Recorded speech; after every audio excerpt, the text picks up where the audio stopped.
evening, we are starting the November 27th virtual school committee meeting. DCAT is broadcasting this live for us. And is there anyone in the audience who is recording? All right. So with that, we will start tonight's meeting with information from the superintendent or school committee.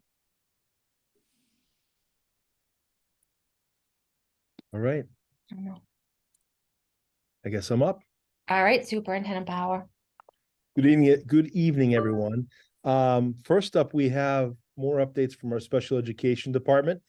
We have 3 updates: our pre-K audit, which will be taking place this year. We also have a budget presentation that Lynn O'Neill, our Director of Student Services, and myself and Mary presented to the town earlier. We want to share that with the school committee. And then we also have an elementary program review where Eric Oxford, our coordinator of elementary special education, will present our planning. So with that, can I share the screen, Mary? I know that you created the webcast. Okay, I will bring up the first slide, which will be our pre-K program review. And I'm very excited about this because it was presented to me. Let's see if I can find it here. Can you see this okay? Yes. Beautiful. Okay. So Eric and Lynn, I know Eric brought this working with Lynn to my attention, and I'm really excited about this. So if you could take it away and explain to the committee our pre-K program audit.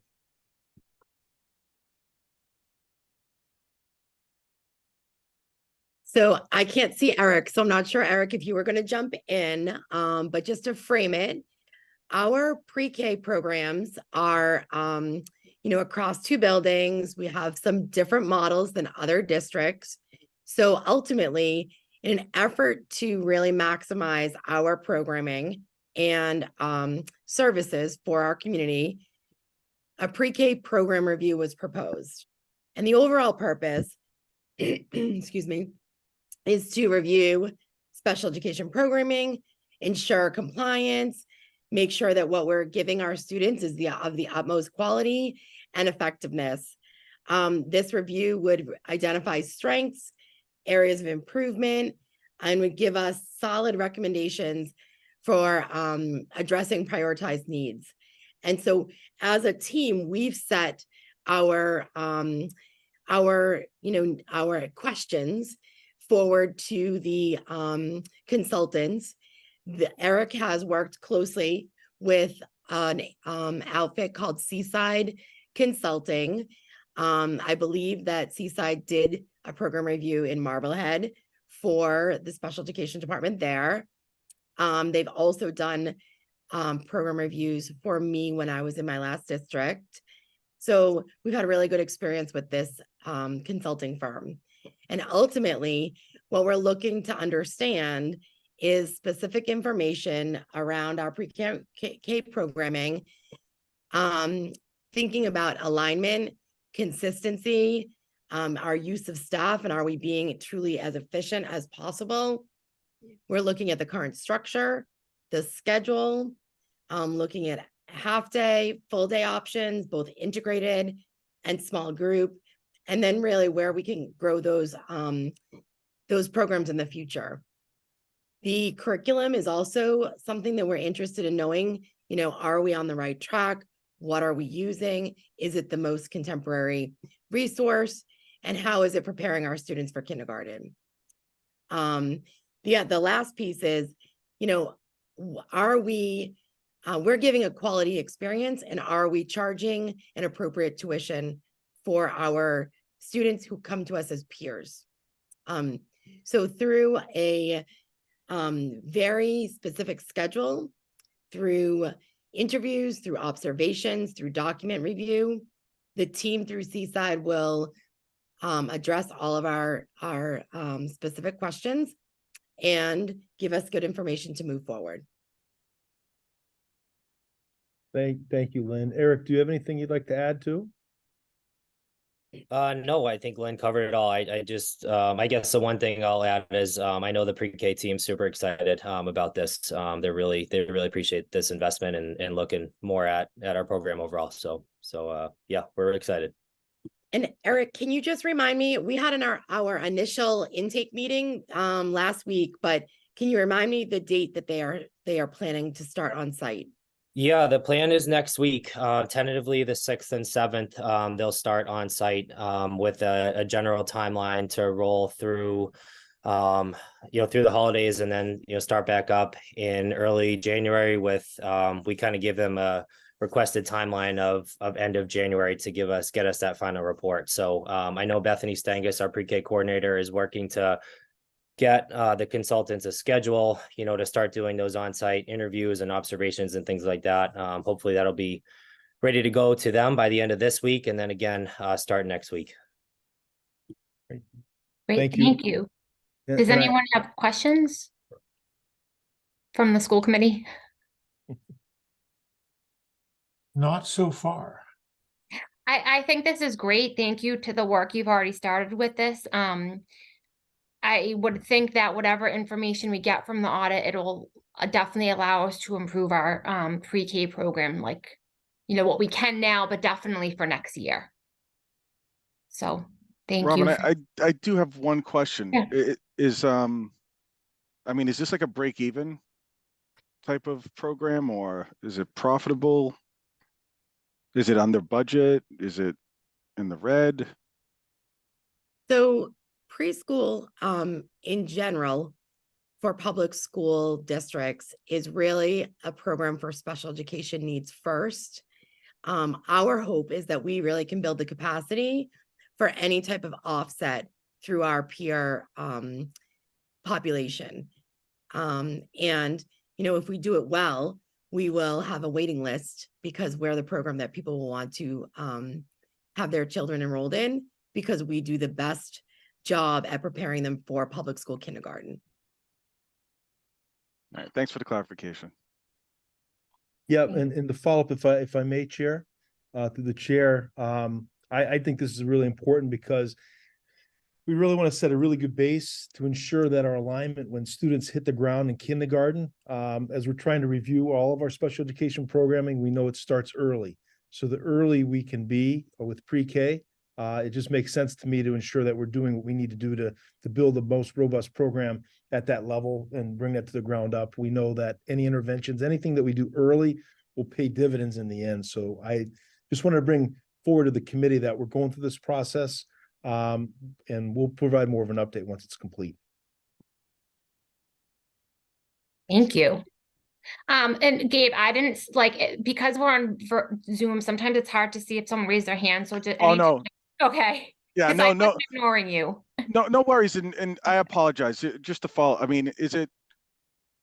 is it a capacity issue I'm just wondering if we're looking to expand, if the goal here is to expand it to be more competitive or to remain a primary service for special ed? Or are we trying to maximize our capacity for special education as a benefit to the community? I think that's kind of what I'm looking for, because even as a resident, there wasn't much information on pre-K, so it's not something that we pursued. Gotcha. No, I think that point well taken. And I know overall, and I could definitely come back with more specific budgetary numbers next time as an update, but I know we want to ensure that the program we have is as robust as we can for the students, the special education students, but all of our students that we have, and make it as competitive as we can. I'm not sure that it's necessarily one that is making money for us at this point, but I just want to ensure that the resources we're putting in, we're getting the most for our resources that benefit the students. I think that's the critical area, really. And as Lynn said, as we build it, it will grow.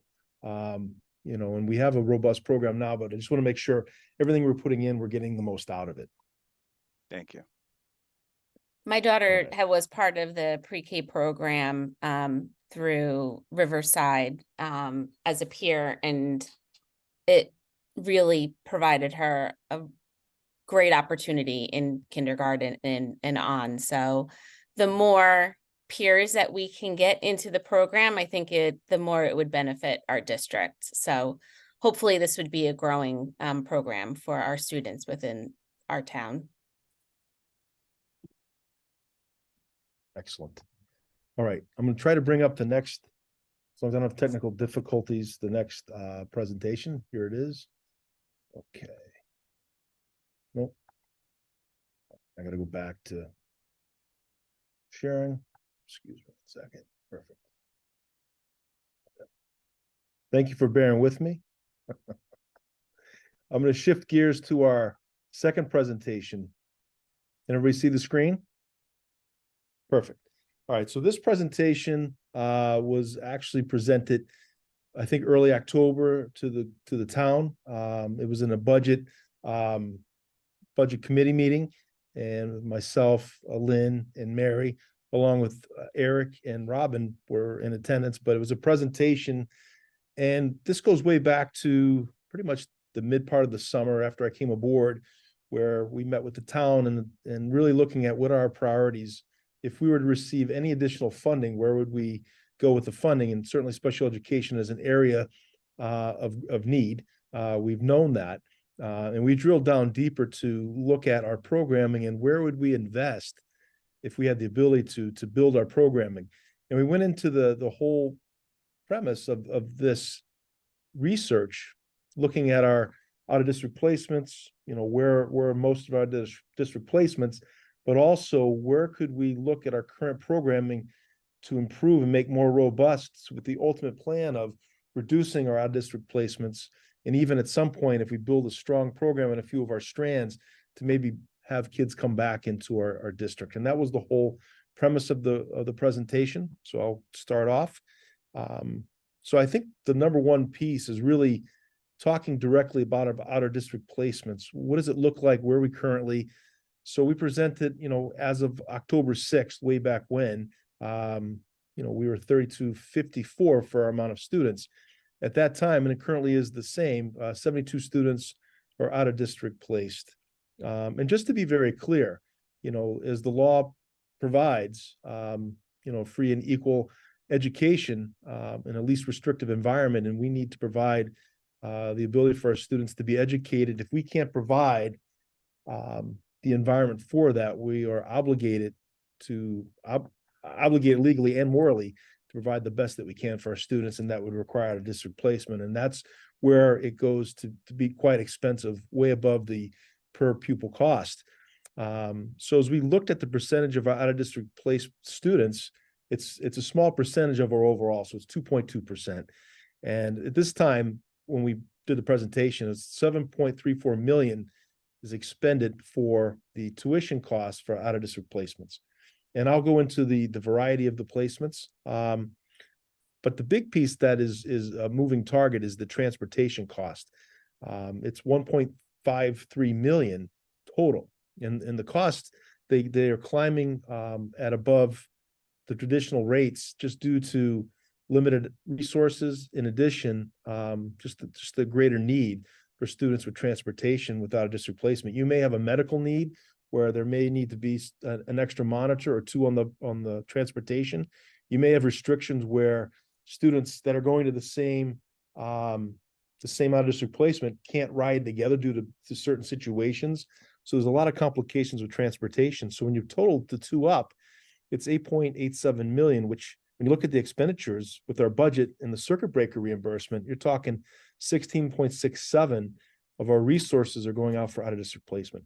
And again, I want to be very clear, this is not about not having out-of-district placement, but we wanted to paint the reality of the matter with the expenditures of resources in this area. So we thought it was important to break down the categories of out-of-district placements to get a better understanding in terms of where we're at. So if we were to target any of our programming, if we can make a match, and we found that, and no surprise that our highest percentage are students that are placed out fall under the spectrum, the autism spectrum. Second is the emotional. Third, multiple, which we can explain further on down. So if you look at that piece, we have programs, right, that are in those top three categories. And when you break it down by cost, you can see the autism cost per pupil, the average, and you notice two numbers, you have a 78,000, then 123,000. That's represented to a higher functioning and lower functioning student with autism. And our target would be for the higher functioning, and that number is 78,000. The emotional is 99,000, multiple 98,000 on down.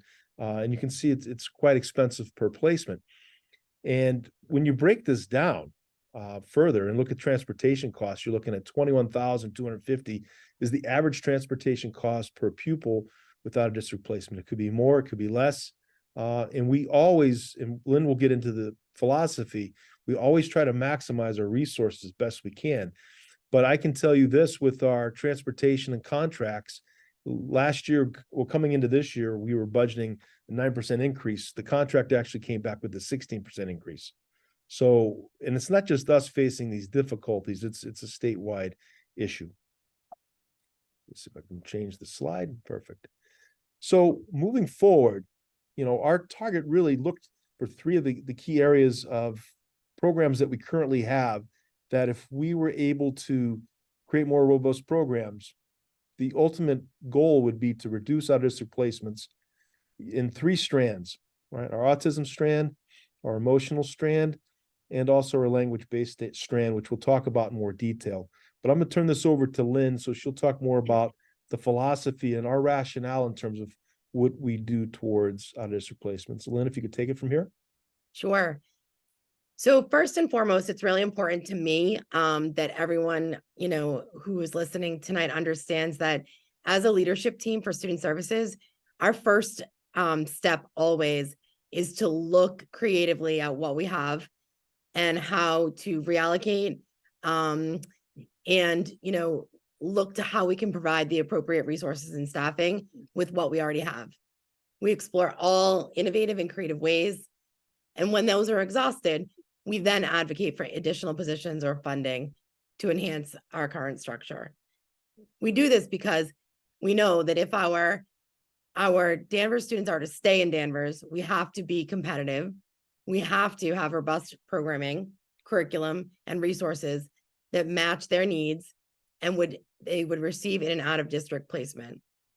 We do all of this because we value their rights, our students' rights, to stay with us in Danvers Public Schools, to stay in their neighborhood schools, to stay in their community, and to be surrounded by people that they know and love, their friends and family. So overall, we've looked at the data around special education, and our recommendations as a group, excuse me, were to, in order to reduce the need for out-of-district placements in the three biggest impact areas, you know, we have compiled what we think we need in order to do that around the existing programs for autism spectrum, our therapeutic needs, and our language-based needs. So language-based needs really equate to the specific learning disability category, which would be the fourth category in that list.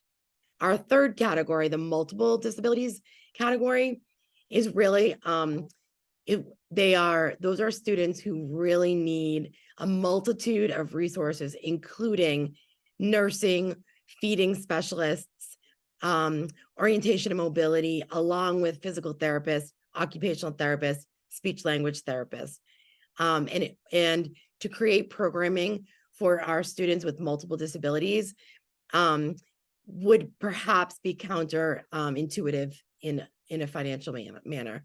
So we did target the other three big categories.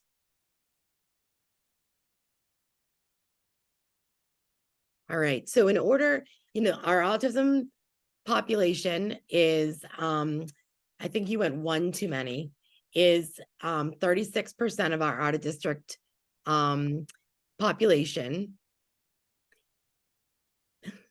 And our thought was that if we added 4 FTE across the district, plus continued the use of our ABA trained aides and behavior techs, we would look to add a BCBA for the learning centers at Thorpe.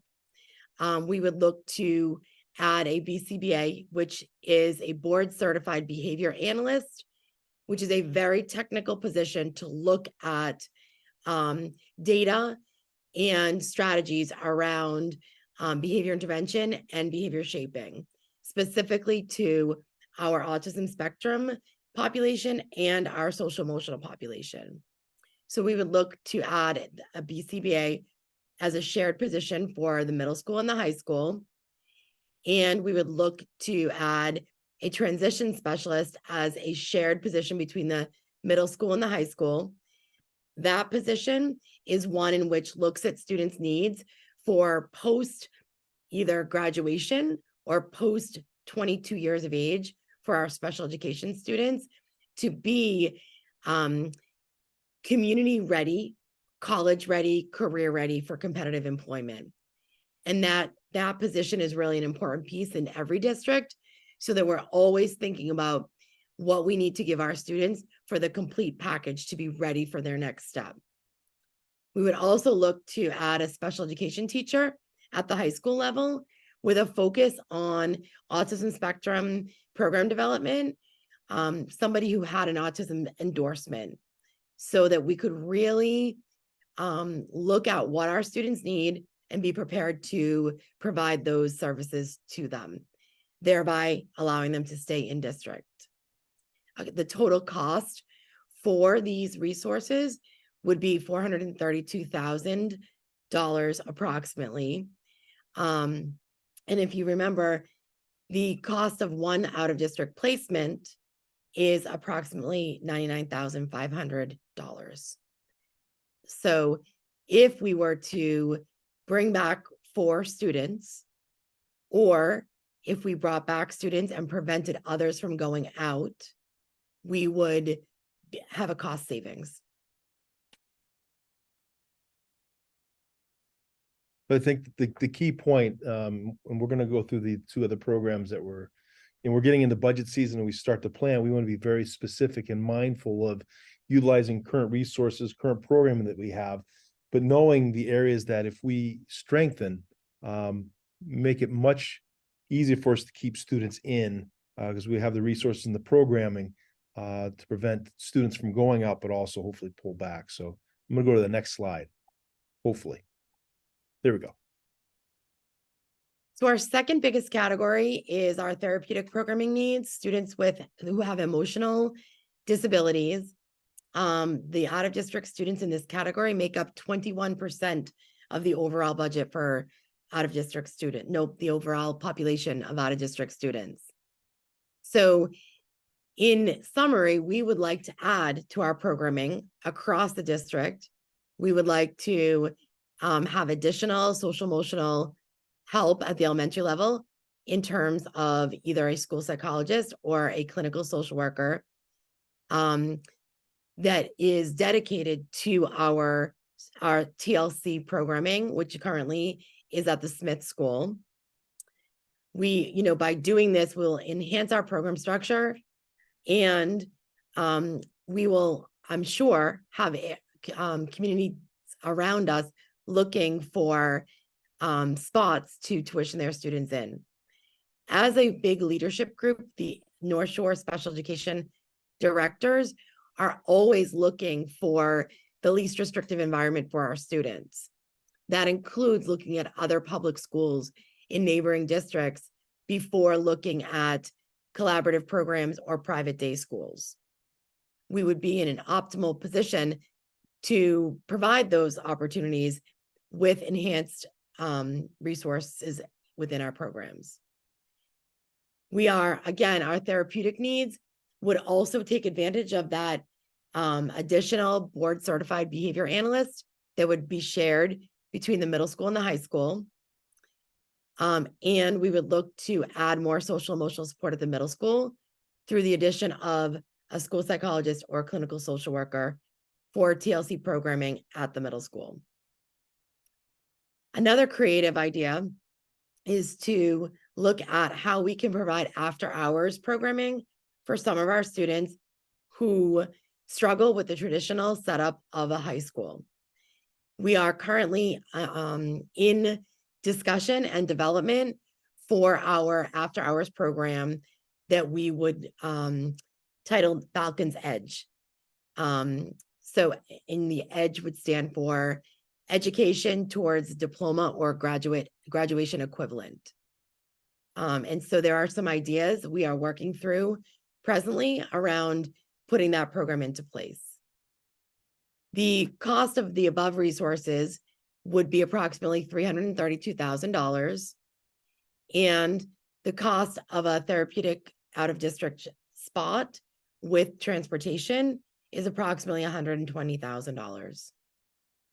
So, you know, to just about 3 students out of district would cost us about the same amount that we're asking for resources, about $350,000.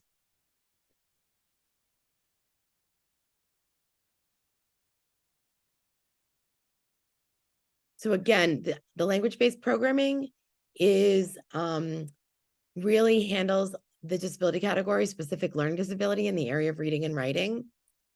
Those students make up 11% of our students that are out of district. These students are typically placed at schools like Landmark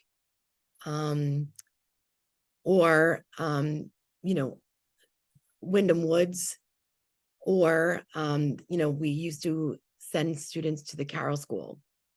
So our programming currently has, is really robust. We have identified a cohort of students at the elementary level. And at this point, we would be looking to break the students into 2 groups, which we would need a second language-based teacher. We would also need a speech language pathologist increase in FTE to directly support that population of students. At the middle school, we would look to provide more special education support across all grade levels for reading and writing specifically, which would include the addition of 2 moderate special education teachers. We would look to increase speech language pathologist FTE to support the language-based learning disabilities classrooms.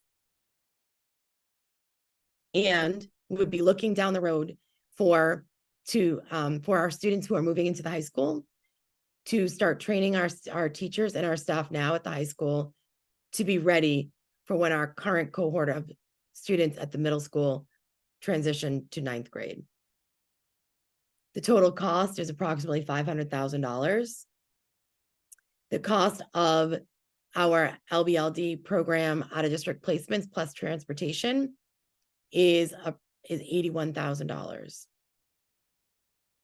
And ultimately $500,000 would be 6 students or 7 students that are placed at a Landmark or the like.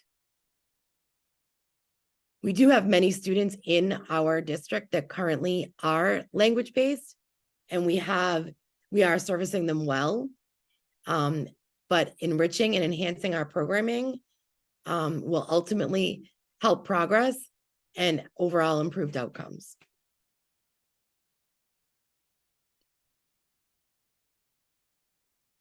So just to bring it back, this is more just the summary of what we're looking at. So our current status, as we can see, the expenditure is 8.87 million, including tuition for out-of-district placements as well as our transportation. And our out-of-district placement students equal, you know, they're 2.2% of our total population. So if we look at the 3 programs, autism, therapeutic, language-based, you know, with the cost for each, and then bring in transportation and bringing the investment that would be required to really create robust programs to keep our students in, you know, you're looking at really a total of 1.271 million for all 3 programs. And, you know, the break-even point, again, you hate to say a break-even point here because, you know, it takes some time to feed in, but just to really look at the investment here is well worth it. You know, you're talking 13.25 students over time in the break-even point. But again, you know, if you build a really strong program, you know, it puts us in a great position where if we're challenged legally, we can show that we have the services. And I think, as Lynn said earlier, it's building that confidence that we have a K-12 programming that goes the whole gamut, and it transitions from elementary, middle to high school, and even in some cases post high school transition programming. And that provides a lot of confidence to our families, because the ultimate goal is to keep our kids in town. And we certainly know that if we're able to do that, there's so many benefits for our students to be here with the programs we can provide and we provide. But we thought by taking the actual programs we have, and this actually was a collaborative effort. I have to credit our special education team, Eric Oxford and Jen Callison and Carrie Isidoro, out of district placement coordinator, worked with Lynn. We had the principals weigh in, Mary Wormers and myself. We've worked on this for quite a while to get to this point where we could say, here are some very specific ideas and plans we can get to improve the programming. Because again, the goal would be, we haven't set a goal in terms of where we would want to be eventually for our district placements. But we know that if we don't do anything, if we just keep looking at where we're at, the number keeps going up, inflation goes up, transportation costs will go up, and the variable that we can't control is that, sometimes we have families that move in with needs that we have to place, and that's how it goes. But we feel, let's control what we can control. We have 3 programs in place with very specific ideas to increase and improve the programming to give us what we need to keep our students here. And then Lynn has the last piece, which basically goes back to our philosophy, right? Which is basically looking at ways we can be creative with our programming, look for anything that we can do to advocate for positions, exhaust everything we currently have in resources, and really just work to keep our students here. Because they do have the right to stay within neighborhood schools and certainly within our community. And again, looking at 3 programs that we felt have the higher range, but certainly knowing that we have programs. It didn't make sense to us to create programming for areas that would require some heavy duty medical and other areas that really would be very difficult for us to maintain. And Lynn did mention this too, if this goes well with this part, there are opportunities to partner with other districts for potential tuition in students. And certainly maybe opportunities to partner for facilities and resources down the road as well. So I'll stop with that. I don't know if Lynn has anything to wrap up turn it over to you, Robin, for any school committee questions. Yeah, does anyone have any questions? Gabe? Thank you, Chair.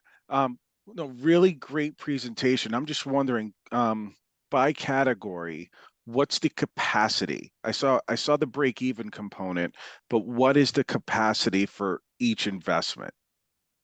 Meaning, I see the break-evens, like, for example, 6.2 students for one and 2 students for another, but for example, the 4 or 5 FTEs, Yeah. What would the capacity of that be? Want me to? Go ahead, please. Yeah. Okay. So I think that the really important piece, we have a 2-pronged call to action here. We have the number 1 piece is providing really solid programming for our students who are currently in district.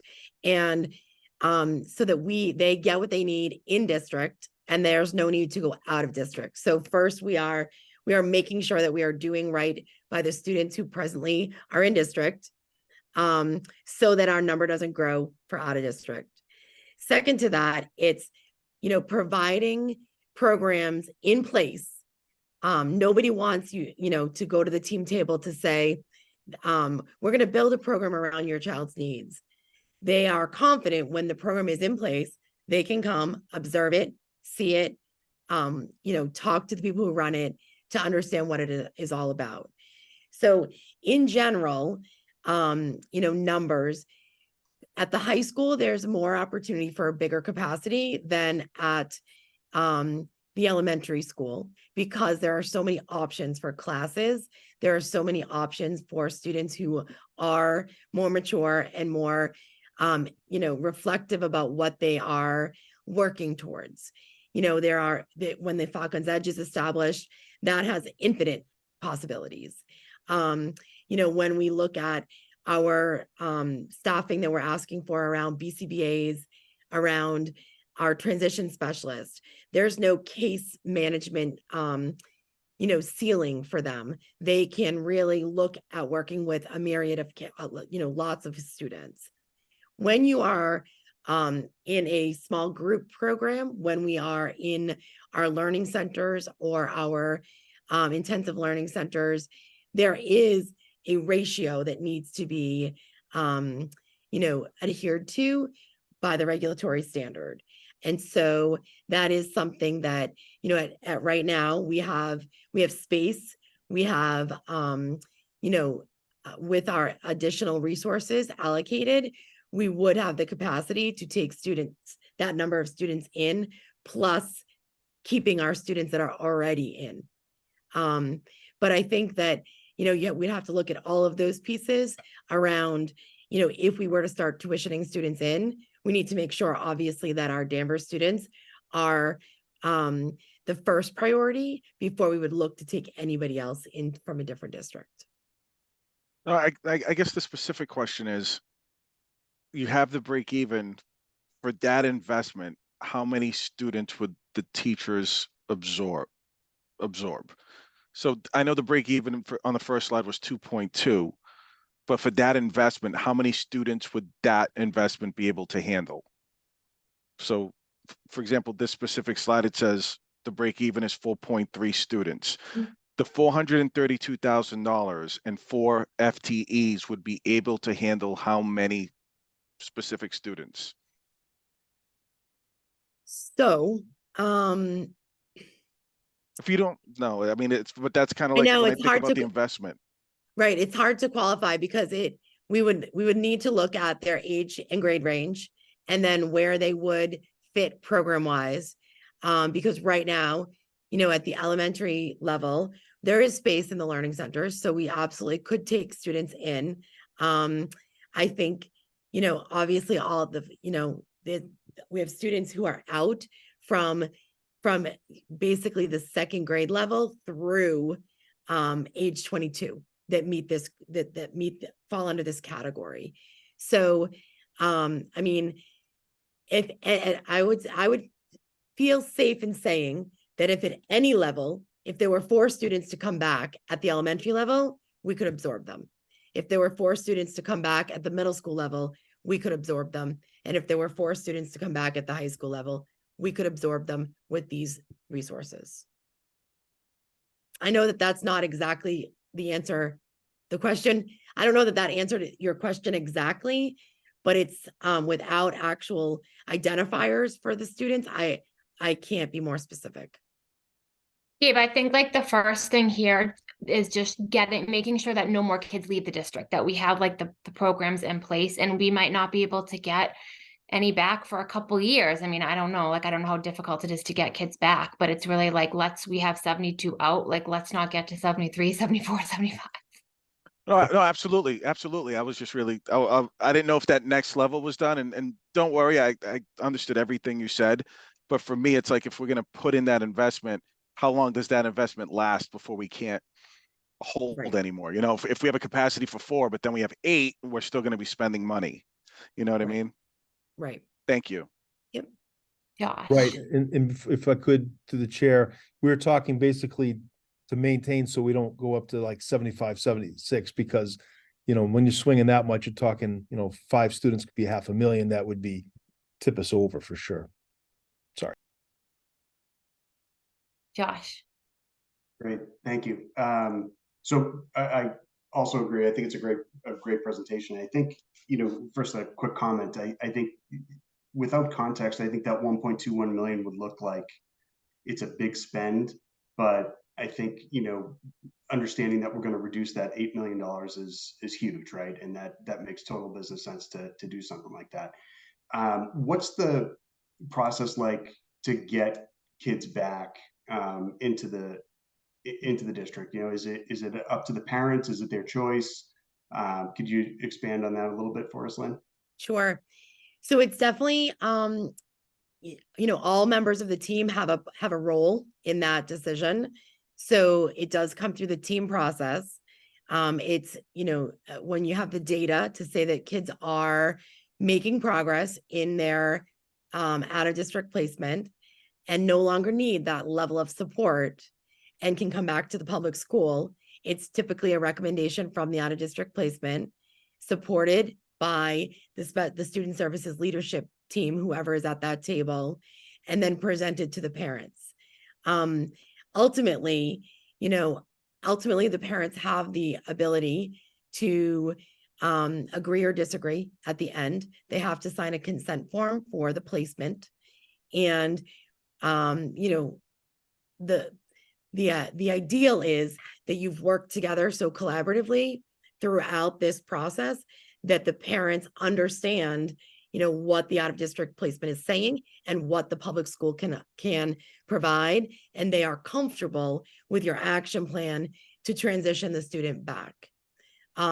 They've done, which is why having an established program at the public school in district location is so important, so that parents can come, observe, talk to the teacher, look at work samples, understand schedules, so that they feel comfortable knowing that the in-district program competes well with the out-of-district program. But in the end, it is the parent's consent that's needed to bring a student back. There are pockets of disability populations that are more likely to come back at different age levels than others. So, for example, our students who are categorized as specific learning disability that fall under that umbrella of language-based, if they've been out of district, they've made really good progress. The in-district program has, district has shown that we can provide the services and the curriculums that are needed to continue that progress. Students have a strong desire to come back to their in-district high schools because they want to play on sports teams. They want to be part of clubs. They want to be with their neighborhood counterparts in, a traditional high school setting. And that, in my experience, has been a spot where we've gotten lots of kids to come back, provided we have the resources and programming to provide for their areas of need. Great. And just one other quick question on that. Do we have a projection of what, and this might be similar to Gabe's question, but do we have a projection of what that 1.2 would reduce that 8.8 by? So I didn't do that math, and Okay. I just,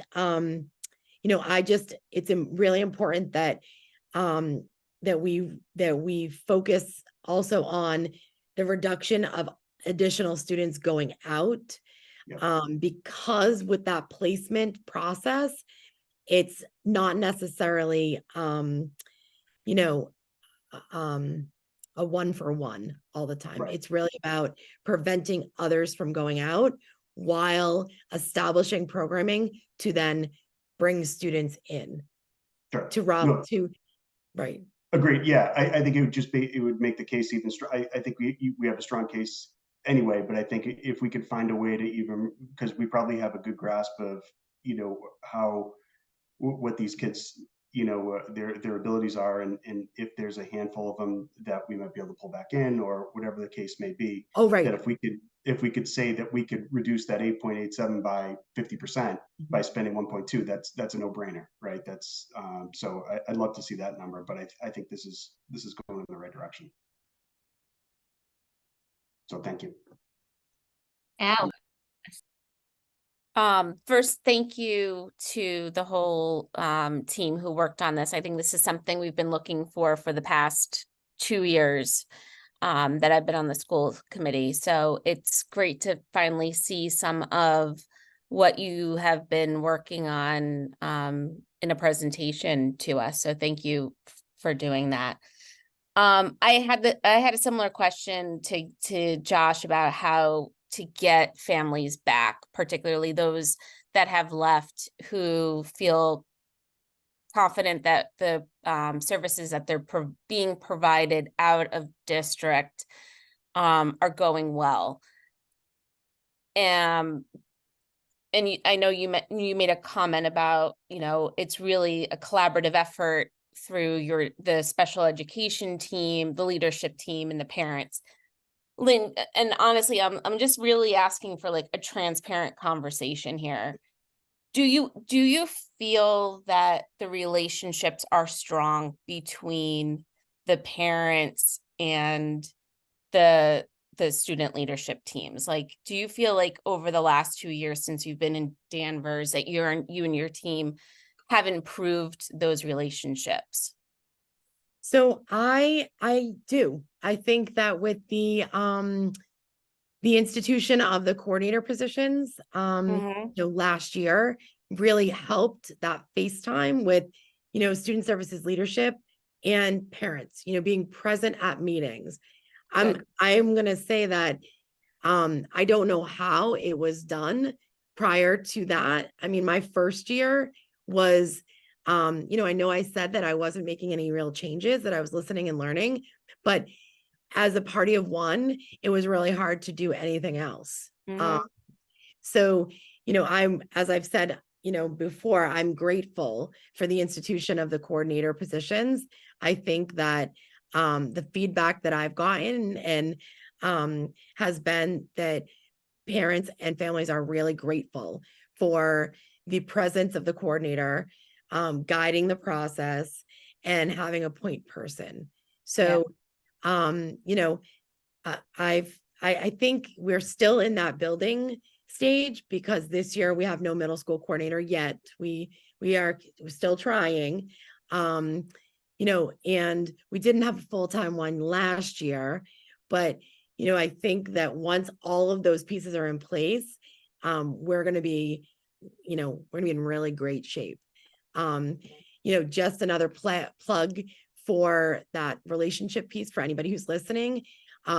We've had a really great CPAC, parent leadership team that's now just had a changeover. So we have some new parent lead parents, and they are really trying to build capacity and build a very collaborative relationship between the outside community and in-district special education and student services. So that's exciting. You were kind of reading my mind when I was thinking about the middle school coordinator and the lack of it, because I think if I'm closer to that, and I'm hearing more from families who are struggling right now. I think without that position. Mhm. So my question to you is, how hard is it going to be to fill some of these roles? So sometimes, the luck is just with you. Right now, we have somebody who we applied just last week, or the week prior to vacation, to the Thanksgiving week. And Adam Colantoni and I interviewed her. We got a really good feeling. She's coming back on Thursday to do a visit and meet with the greater interview team.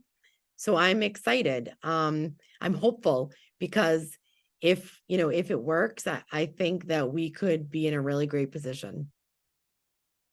And for the other positions that you would be adding, do you think you would fall, are we going to have similar issues with filling the pipeline with candidates, do you think, in the future, if this were to move forward?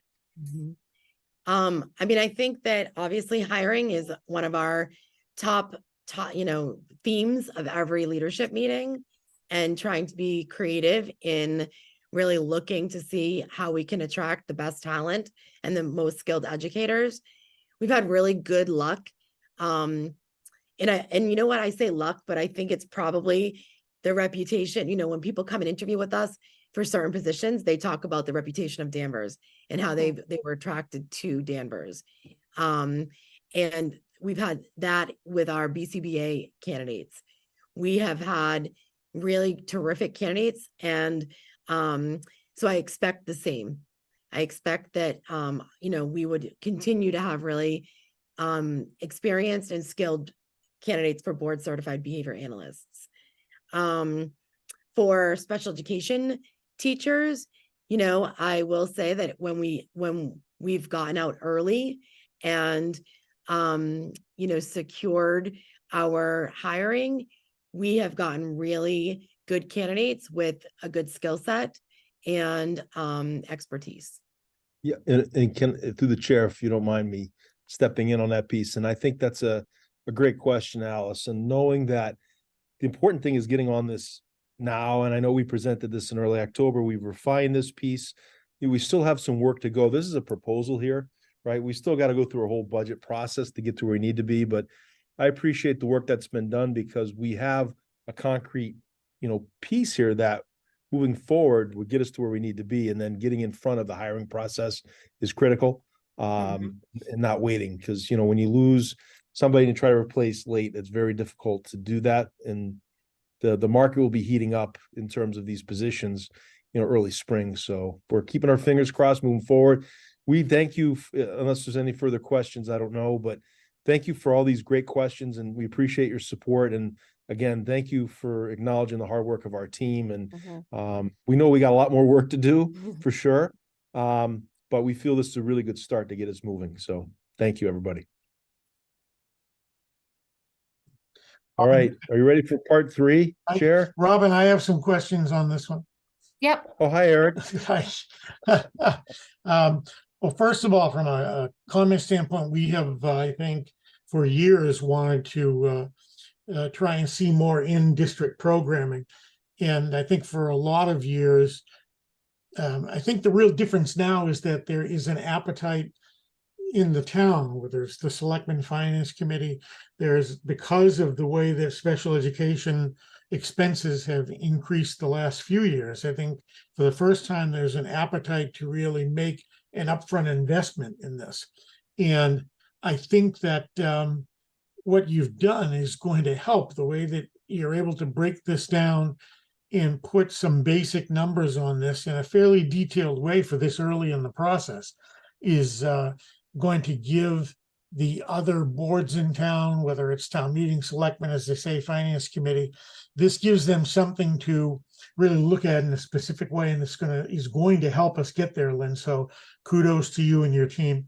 The other members have asked sort of the broad-based questions I would have asked. The one question I had was a little more information on the Falcons Edge, the alternative high school, because I know there is a North Shore alternative high school. If I understood this correctly, is the Falcons Edge going to be more of an after-hours program than an actual alternative high school within the town? Correct. So the students in this program would go to the regular classes, integrated classes during the day, and then perhaps stay in this alternative classroom later. How will this work? I'm very curious. So we are still actually finalizing our model. There are different models that different districts use.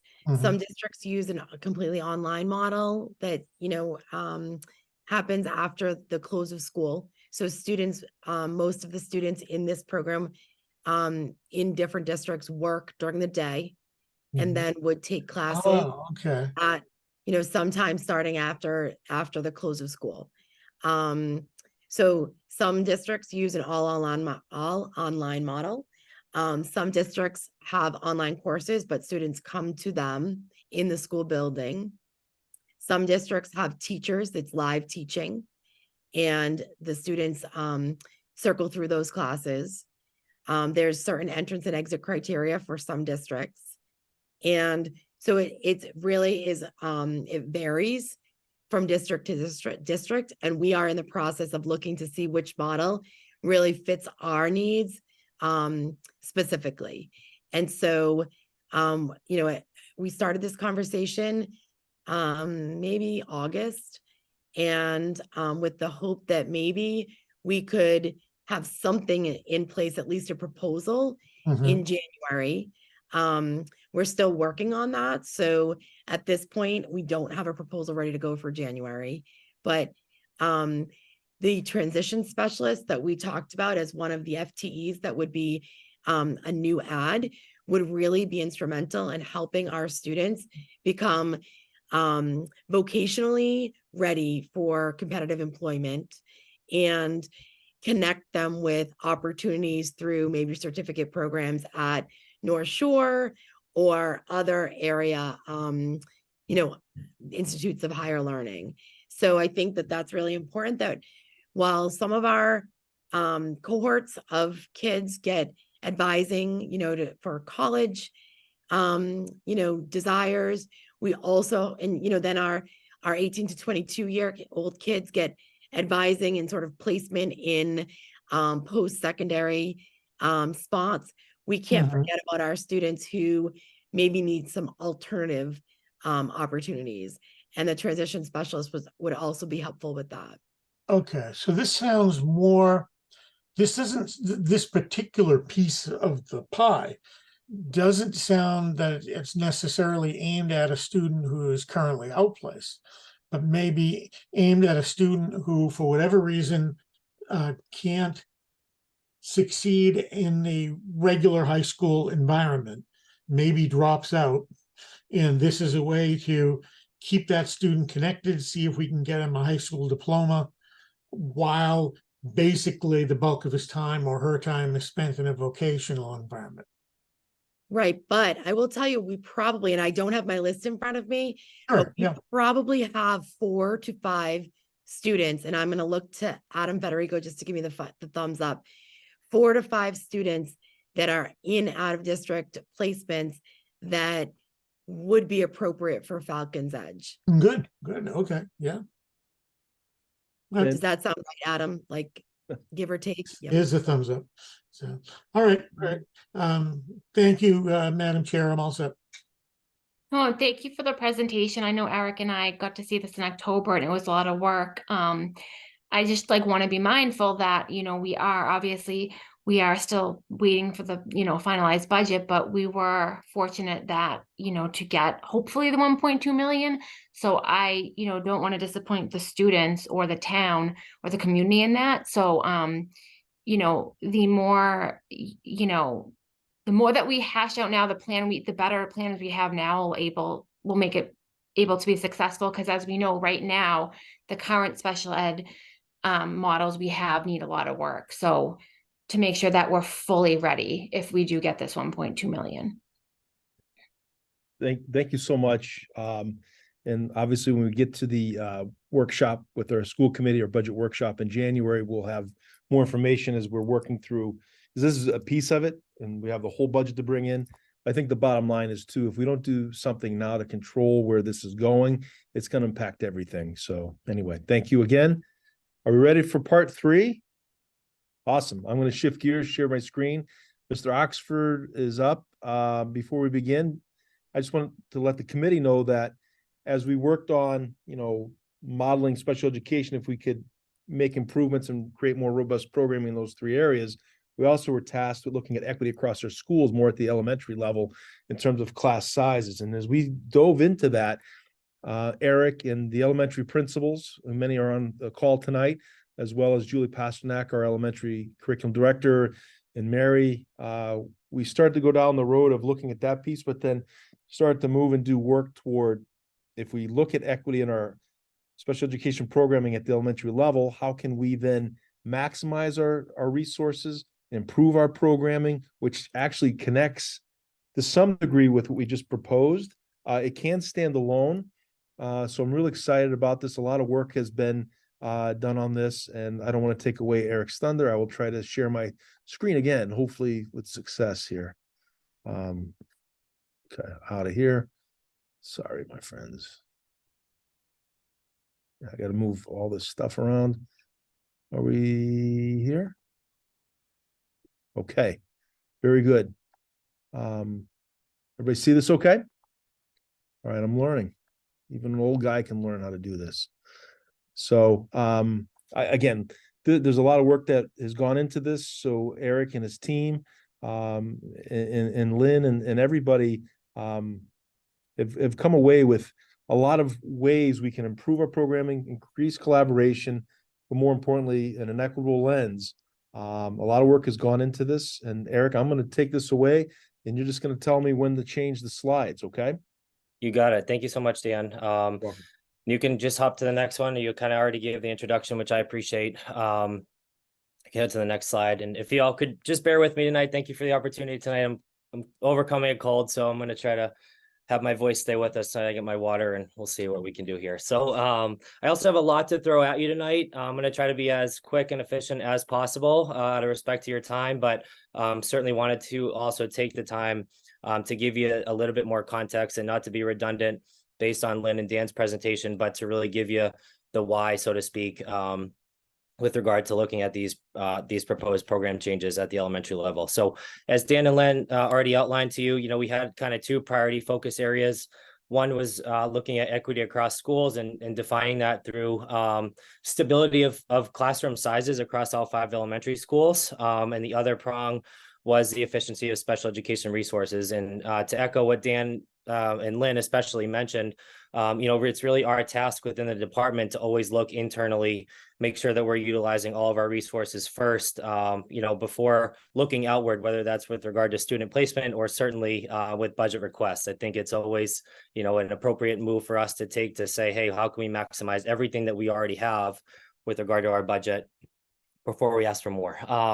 So as we started in September, again, a big nod to Julie Pasternak and the elementary principals, and in addition to Lynn, Mary, and Dan, we started to think, okay, what does this puzzle look like if we're going to really look at prioritizing these two focus areas? How can we first look at creating equity around class sizes, and all of our eyes went to Smith. As we all know, Smith is huge. It's beautiful. It's awesome, but it's not full. It's not at capacity yet, and there is space, and that's a great thing right now. But in order to maintain an equitable approach, we said we have to start looking to fill up Smith a little bit more and build that up to capacity.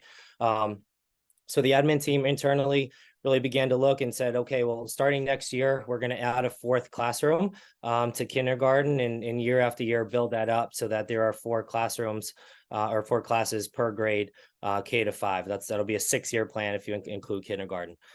So as we played that out, a 5-6-year plan out, then we said, okay, well, what's left, so to speak, with regard to space? And that's where the puzzle began around logistics and looking at what programs can be most efficient in what locations and so on and so forth. And I'll walk you through that in just a minute. So Dan, you can go to the next slide, please. I just want to give you a quick snapshot of our elementary programs right now. I'm not going to go through this bullet point by bullet point, but just to give you that overview, which I'm sure is not new to any of you with regard to what programs exist at the elementary level. As Lynn mentioned, there's a continuum at the middle and high school level with a lot of these strands to support our students with certain disability categories, but looking pre-K to 5, this is what exists right now. So we have our Little Falcons pre-K program, our language-based program, our therapeutic or TLC program, and then 2 sister or cousin programs. Both they're housed at Thorpe and Riverside. Multiple classrooms per school comprise our learning center. So our LC learning center and our intensive learning center. I'll get into the weeds a little bit with regard to definitions in a bit, but that's just kind of a broad nutshell of our programs and our projected students who will access those programs for SY 25 next school year. Dan, you can move forward.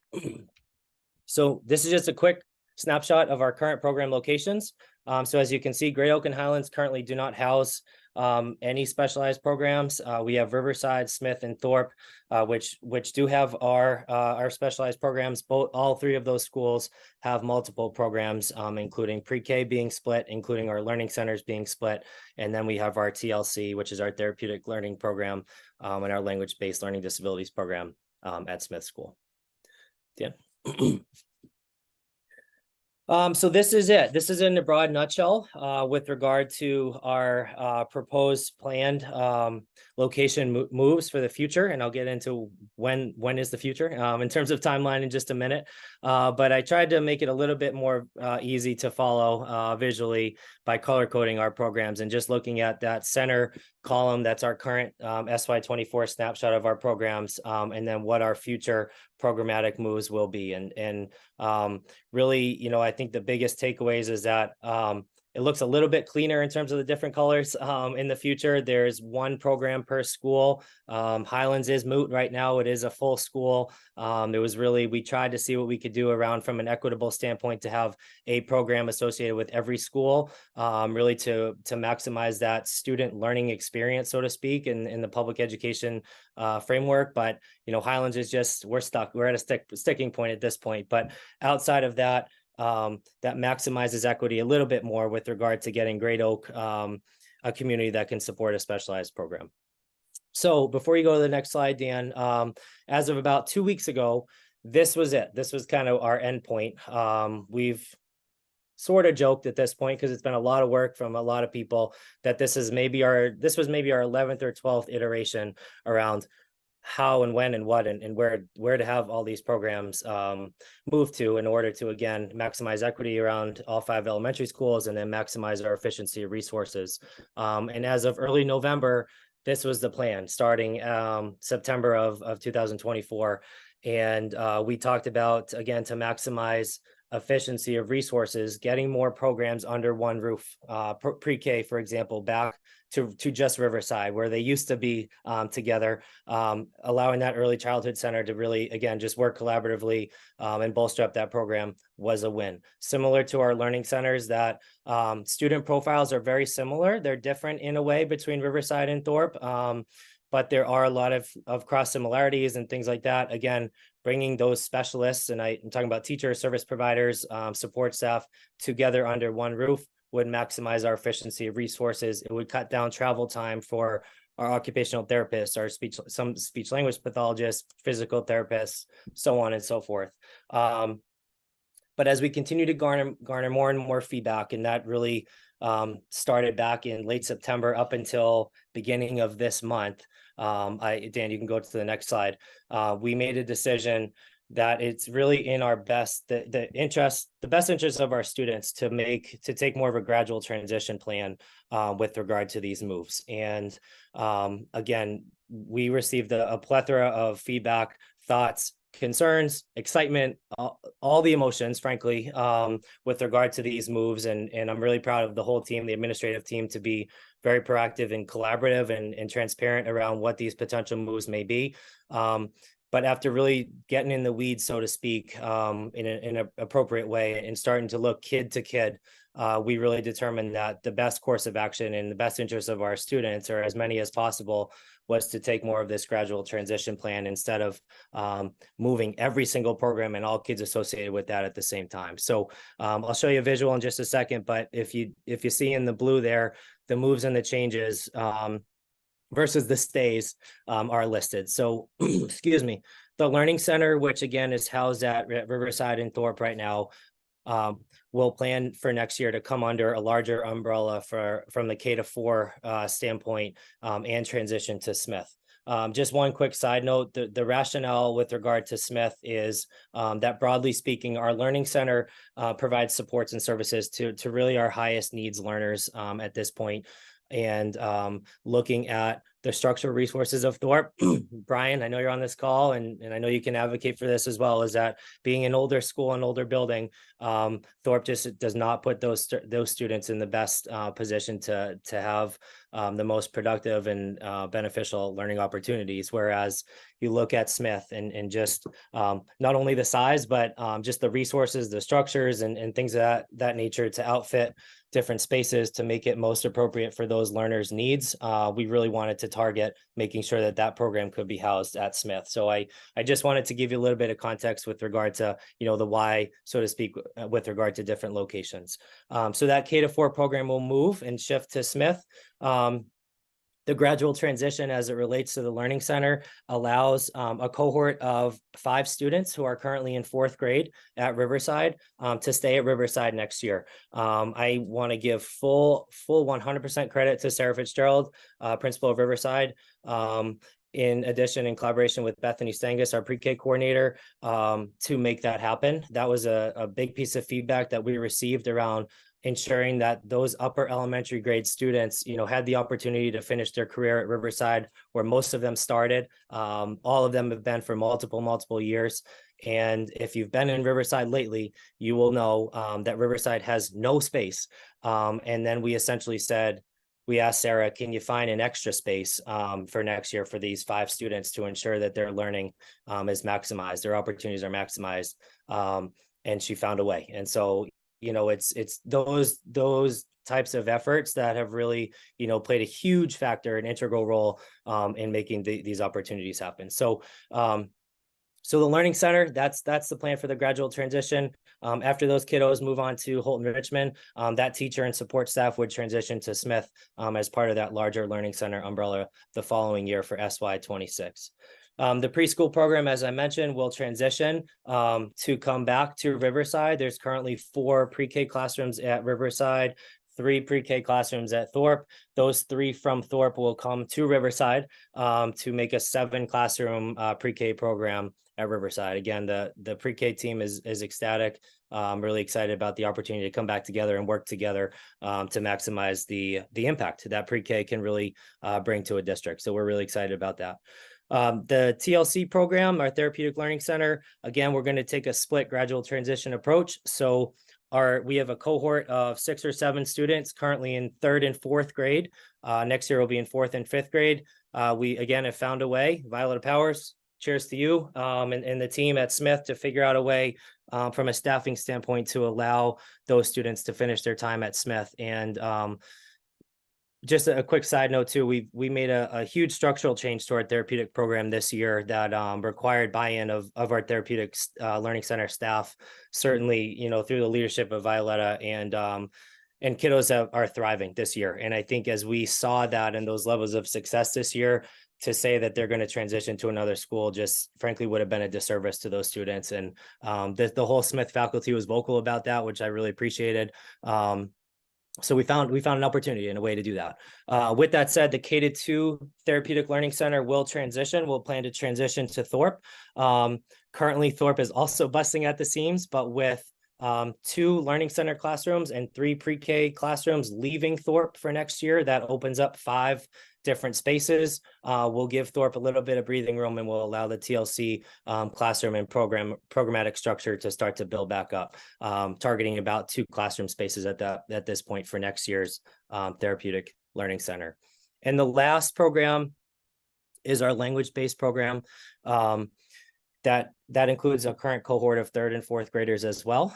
Same mindset, same approach. And as Lynn mentioned earlier, that cohort, 5 out of the 7 students this year transitioned to Smith to become enrolled in the language-based program. And as we thought about, oh my gosh, moving them again year after year to another school, again, just didn't feel right. Didn't feel right for the kids, and them being a part of the Smith culture, again, just felt like it wasn't, you know, in their best interest. So we're able to allow that program to stay. It's a little bit of an isolated program in the sense of it's not really a part of the domino of the classes and the puzzle that we had to try to figure out.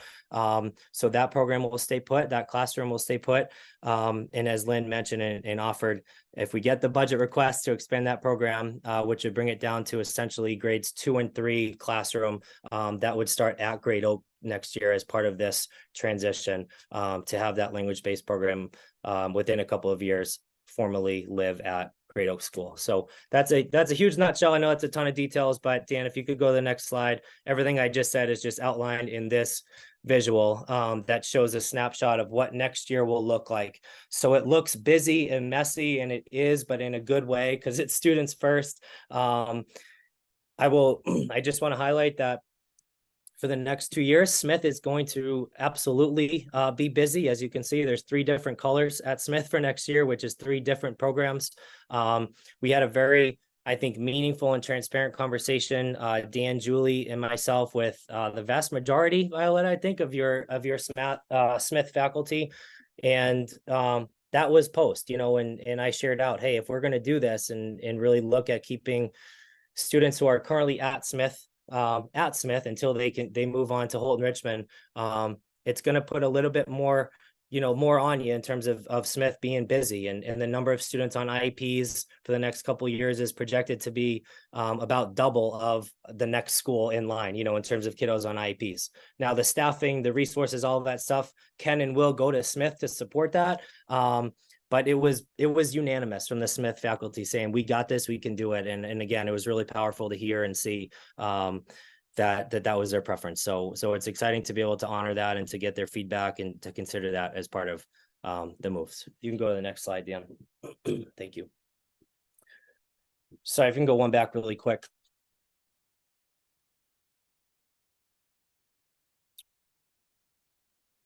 One forward, sorry, I know they're very similar looking. There it is. So this is just back to one of the earlier slides of this presentation, is that this is essentially by SY27, this is where we'll get to. Each 4 out of the 5 schools will have one program within, one specialized program within their school, and we'll kind of be at that full transitional point. Dan, you can go ahead. This is just a quick snapshot of if we were to do that quick immediate plan where all the programs moved next year, the amount of students that would be impacted. And so just again, that grand total, so to speak, would be upwards of almost 50 students that would be directly impacted with regard to changing a school next year. Through this gradual transitional process, we're down to just over 20, so about 22 students or so. Just a quick point here as well is that, just to give a huge nod to our special education teachers, our program teachers around, me asking them to really take a look student to student in determining and projecting out, do we feel as though with these programmatic moves, right, the staff moves and the programs themselves, please, let's take a look at every single kid and determine, do they still require this program? Does this child's needs fit the definition, so to speak, of what that program is? Or is it appropriate to say with a little bit of support and some creativity, we can allow that student to maintain and stay at the school that they've been at for maybe a year, 2 years, 3 years? And there were a handful of students that we determined, they don't necessarily need this substantially separate specialized program. We can reimagine, what supports look like and things like that, again, to try to limit the disruption in the level of movement for all students. So that's just, again, another benefit of this gradual transition plan, is it significantly decreases the amount of students that are impacted by this move. And then Dan, you can go. Okay, the last slide here is just a real general overview of benefits and then considerations that we have to continue to work towards and work through between now and September, frankly, and hopefully before that we'll have everything buttoned up. But the benefits, again, should in theory provide some cost savings. When we think about the number of FTE of occupational therapists or physical therapists or any traveling staff, so to speak, if they can travel less and they could be more part of a collaborative team, in theory, you'll have some savings in terms of, how many staff or how many FTE of staff are required. Certainly just the natural embedded collaborative approach of a bolstered up structured program is just going to, again, we believe we'll reap the benefits of that. I think, we have just the 2 examples of pre-K and then our learning centers where they are split, and not to say they're on their own island because they have multiple classes in different buildings, but again, being able to have more common planning time and just opportunities for training, professional development, things like that under one roof and umbrella is just going to further increase productivity and again, resources and things like that. So, and the last thing is just, again, from an equity standpoint, getting a 4th school involved, so to speak, to house a specialized program feels like a win. May not seem like a significant one going from 3 schools to 4, but it's a step in the right direction to, again, allow all of our students to have equitable learning experiences and opportunities to learn and grow and become sensitive, to diverse learners or students and peers that learn a different way or act a different way and things like that. And again, that's that whole child perspective and things like that. So that's it in a very large nutshell as quickly as I can. And again, I know this is a bit of a tidal wave of information, so happy to answer any questions at all, but I'd be remiss to not reiterate again my thanks, my gratitude to so many people that were involved in this process. And it's taken a ton of hard work and a lot of difficult conversations, but they've all been extremely productive and respectful and collaborative, and I can't thank the whole team and elementary district enough. So with that, I will pause and ask if there's any questions. Thank you, Eric. I know we got to talk, I know I got to see some this in November, and I was really happy with all the work that had been done. It was really thoughtful, and it seems like based on the feedback you got from staff that, you know, you went back and obviously made some more changes that would work also best for families and kids, which obviously the kids are the most important piece here. One thing, Dan, I think it's on slide 7. I just had a clarification question. Oh, that one. Yeah. Okay. So Eric, on the bottom, it says Thorpe LIC, but I could be missing it. I didn't see where the future was for SY27 for ILC. Yeah, good question. So, so the ILC stands for Intensive Learning Center. And again, that's kind of the sister, or I don't know if it's sister or cousin program for the Learning Center at Riverside. Essentially, we have populations of students and profiles of students that are very comparable between Riverside and Thorpe right now. On paper, so to speak, our Intensive Learning Center at Thorpe is more of an intensive specialized program that provides more of an ABA approach, applied behavior analysis, you know, more into discrete, individualized, adapted, you know, behavior plans or instructional plans, things like that.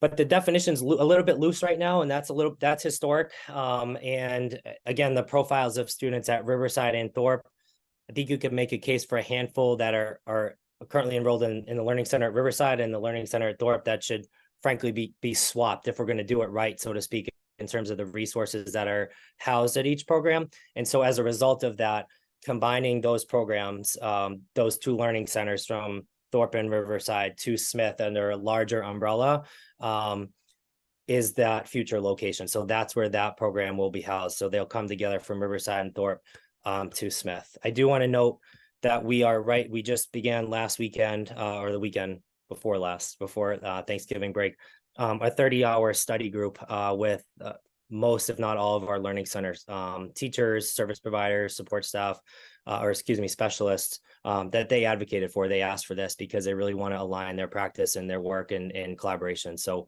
certainly excited about that, excited about the outcomes that will be a result of that study group itself. So I hope that helps. No, thank you for that clarification. Eric Crane, I saw you had a question.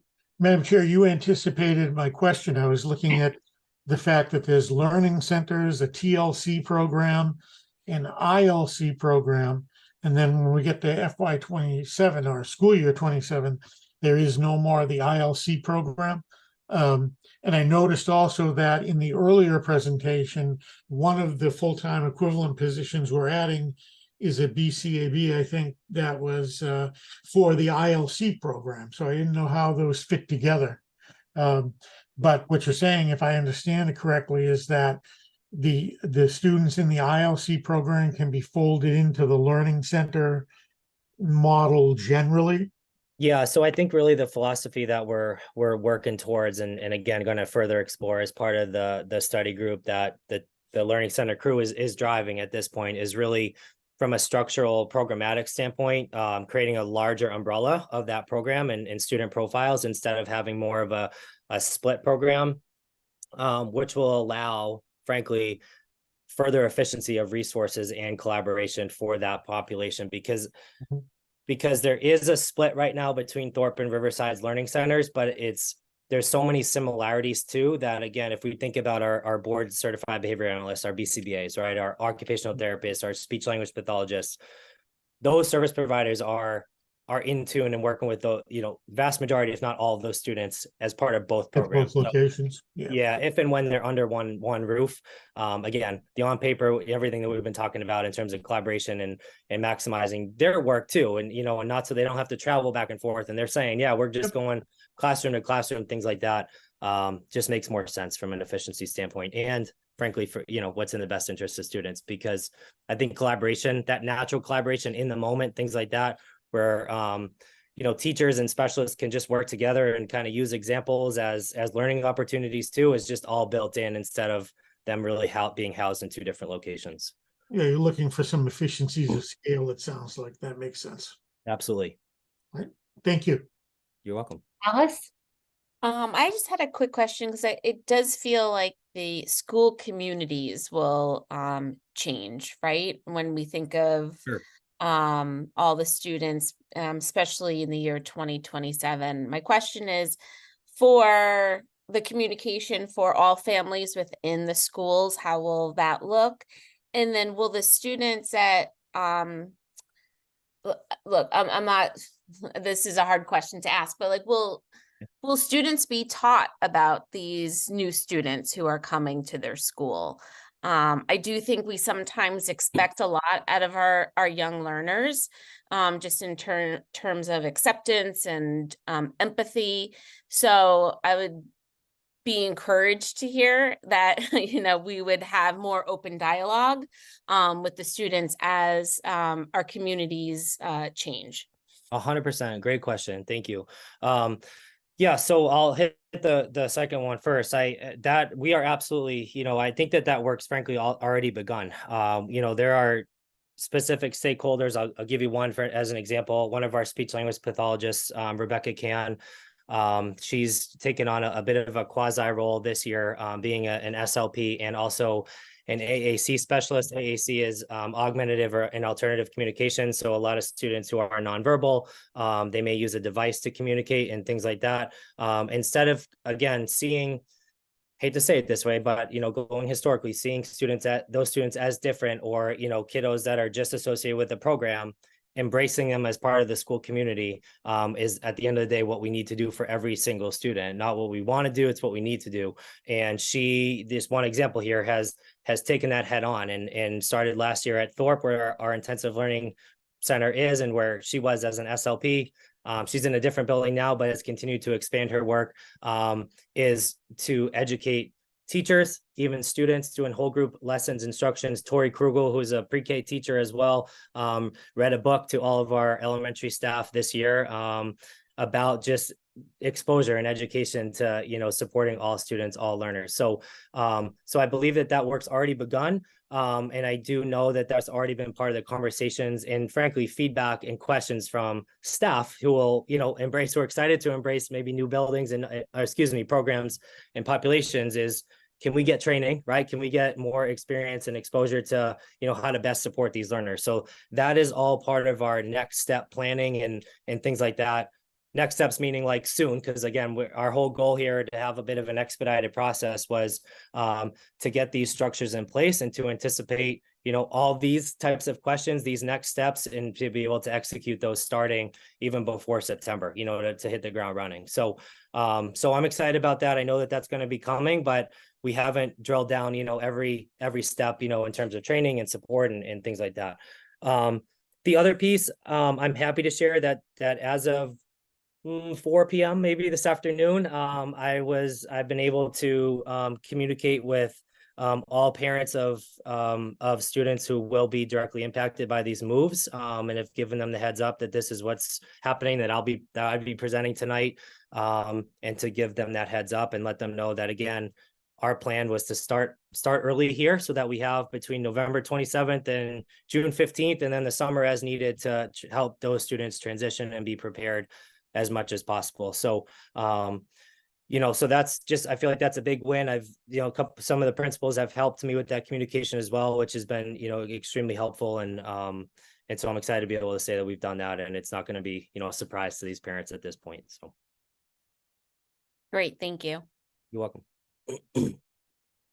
Okay, so if we are all set, I think we can go. I don't see anyone else's hand up. We could go to the next agenda item. So thank you, Special Ed. I know we've been very busy the last couple school committee meetings. So you're welcome to stay on.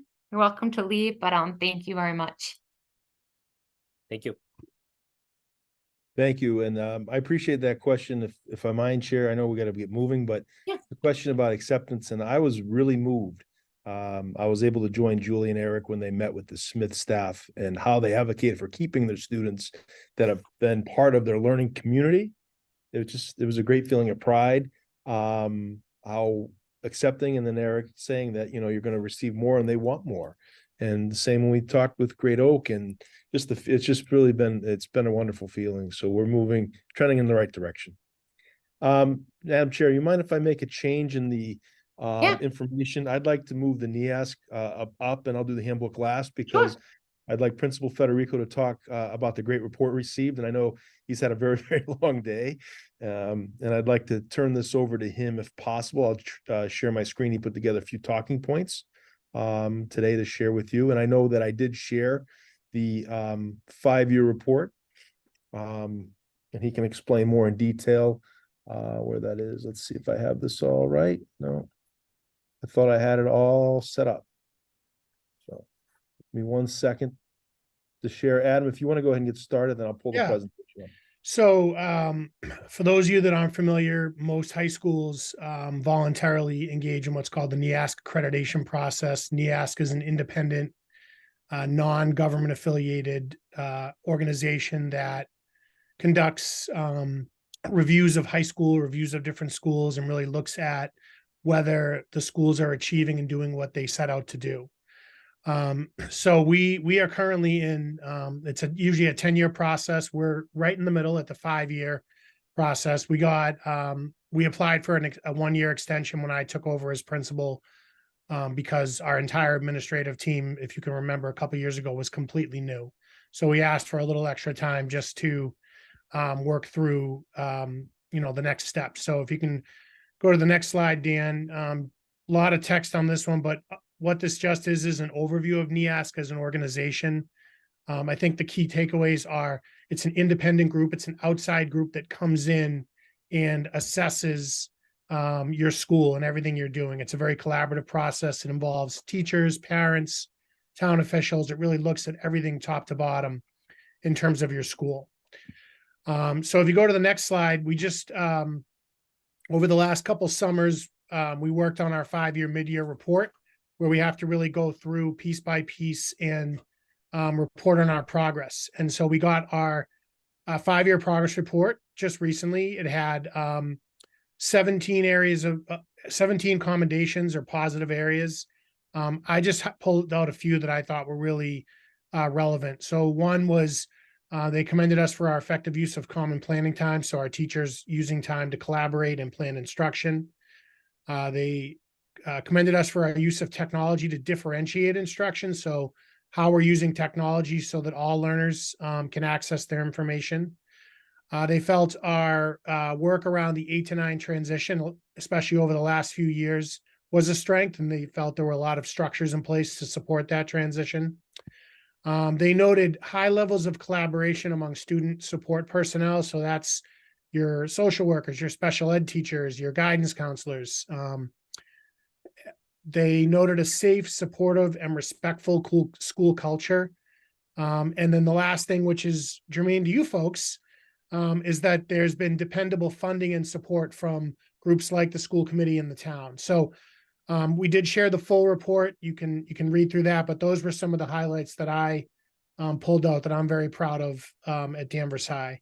And then our last slide just sort of lays out the 2 next big things. So 2025, we'll do the next sort of cycle, which will be the more formal visits and reviews from outside officials. And then 2028, I know that sounds far away, but that's sort of the decennial accreditation is the next big, huge visit. That'll be a real community-wide endeavor. And that's a process that will take up a lot of time and effort as well. So in terms of just an overall summation, really pleased with the mid-year report. I think it just shows that we have things moving in the right direction, and I look forward to continuing to use the NEASC resources to help drive our school forward. So that's it. That's all I have.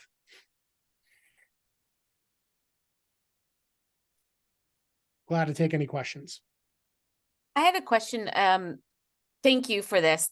This was great to see what we were getting acknowledged for in terms of differentiation and just even the experience that the students are getting from Danvers High School. Do they also include areas of opportunity or areas of potential growth? I was just curious. I know they highlighted more things we were doing well. I was just wondering if they also include things that could be improved. Yeah, so the 5-year report that we received really only had commendations. It doesn't mean that there aren't areas that we need to work on. So there's a sort of a deeper process behind this report where you go back to the original accreditation work, and there are things that we've already attained. There are things that at this point we've attained, and then there are still other items from the original accreditation work that we'd still need to focus on. So that is in there. They didn't find any major deficits or major areas of need, but certainly we could go back through and look at what do we still need to do based on that work that started, it's really more like 7 years ago, but 5 to 7 years ago. Adam, thank you for this. And thank you too for explaining that it's optional, it's independent, because I mean, we don't have to do this. It's not like required, but it definitely gives us really insightful information and reflective information to make DHS stronger. And I think, I could be wrong, aren't they expanding now to middle schools? I believe NEASC is, they do offer they do offer a middle school option. So it's a pretty, as you said, it is a voluntary process. Most high schools, most public high schools, and a lot of other high schools go through it because it's a good way to bring sort of outside eyes and outside perspectives in terms of looking at your school.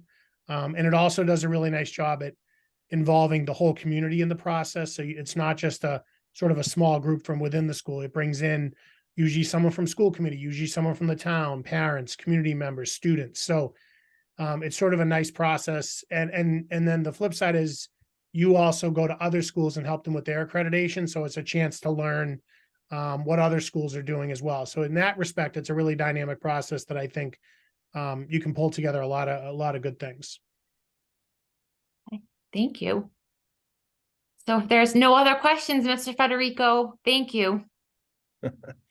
Thank you. And before Adam turns off, I just want to thank him and his team, sitting in his shoes not long ago, knowing how much work goes into the NEASC accreditation. And although it is voluntary, you really need to have your high school accredited. It gives credence in the community. And they give you a list of things. And I know how hard it is to write a 5-year report. And when I read that, I was so pumped that I wanted to send it to school committee right away, and just really proud of his team and the work. And we've seen it with the vocal data that came out was very positive at the high school, which we'll talk more in the next meeting, the Steel Mary's Thunder, but also the retention rates. So all the things that he and his team are doing, it's a lot of hard work. And again, we're all very proud of that. And I just want to say thank you, Adam, for that work. I'd be remiss to not recognize the faculty in this report. The reality is I'm the third principal to put hands on this report and this process. And so I think the fact that they've had a little bit of, a few leaders throughout this process, and they've been able to attain all we can, I think is a credit to our faculty who have been sort of the through line through this entire process. So I think that certainly bears noting that the teachers and staff have really been the backbone of this thing. Now I can tell you, having gone through it, and I think I may be the only sitting member who did right now, very rigorous. They interviewed all of us at the time. The detail in the report at the end of the day is amazing. And then I think what you do is you take a look at the areas of improvement, and about the midway point, you're reporting back to them and say, we've done this, we've completed this, we've completed that. And then they give you some feedback on what you've done. So it's an excellent report. As you say, the accreditation is really worth it. But I can tell you, it is it's a I want to say stressful process, because you are getting people coming in. It's a lot of work in the years leading up to the visit, so that you're ready when they walk in the door. And you should be very proud of what you've accomplished. And as you say, the faculty and staff, great job on the high school's part, because it's not easy. Thank you. All right, Madam Chair, are we ready to go into the favorite part of the meeting for my updates? Yes. All right, so the last part are the handbook updates. Back in, it may have been August, late August, we presented the school handbooks for approval.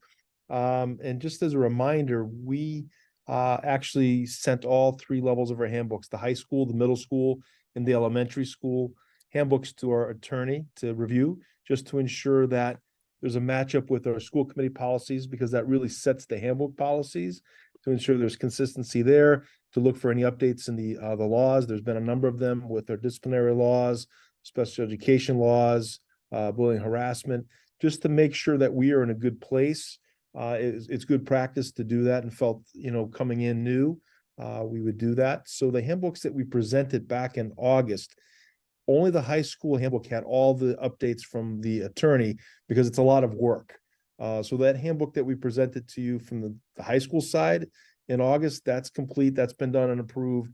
So we're moving forward tonight, just to present, and it's in the folder, and I apologize if the middle school one got in there a little bit late.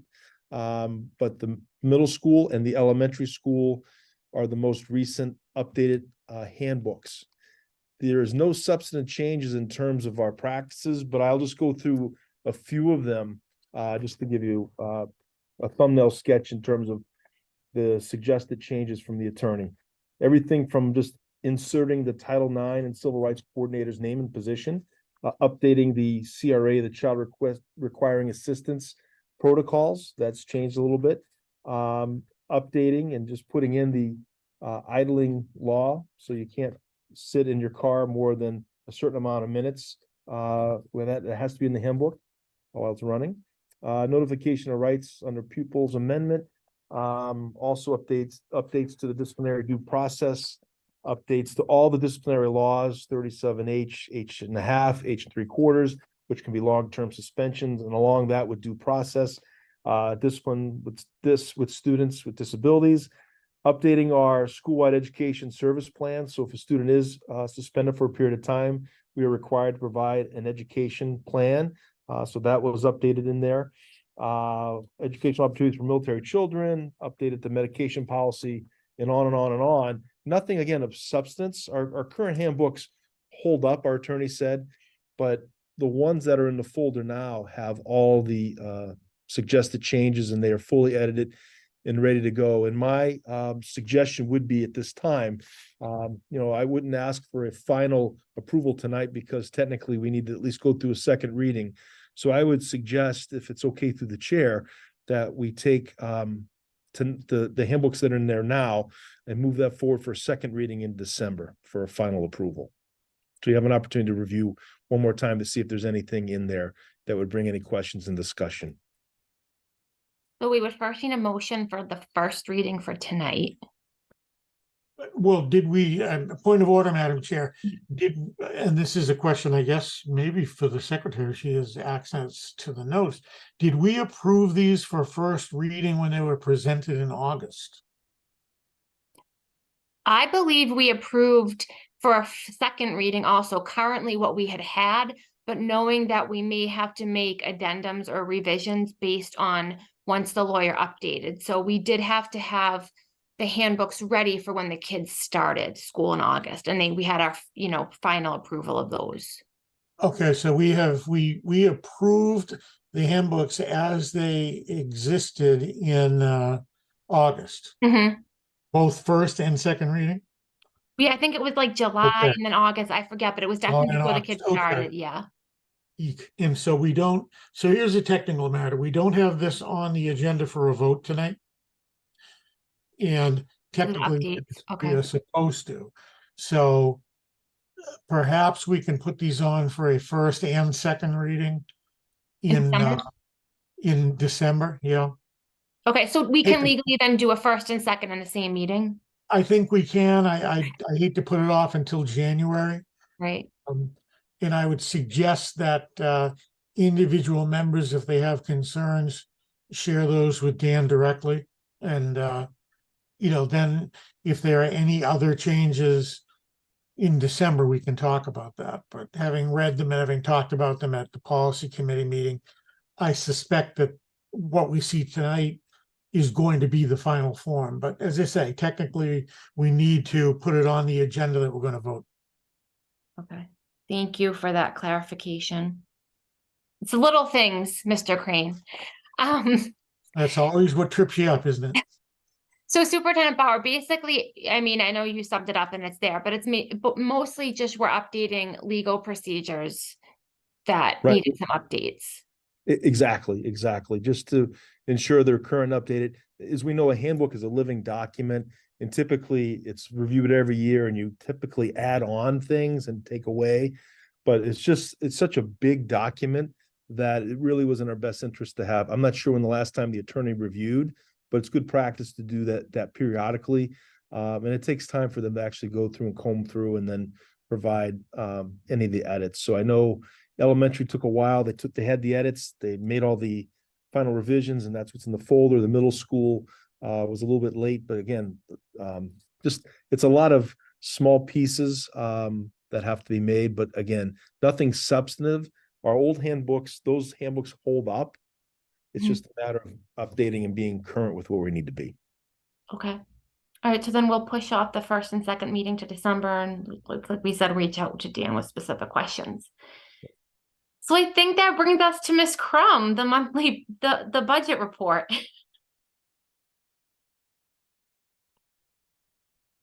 Thank you very much. So I have sort of two parts to the budget presentation this month. The October budget report was prepared based on the approved budget from the spring. And just it really is a reflection of salary and other curriculum and other charges that have been processed through the month of October. Just a couple things to bring to your attention, I guess. The contract for athletic training services was processed at a higher, was signed at a higher rate than we had originally budgeted for. So that is showing that line needs some more funding.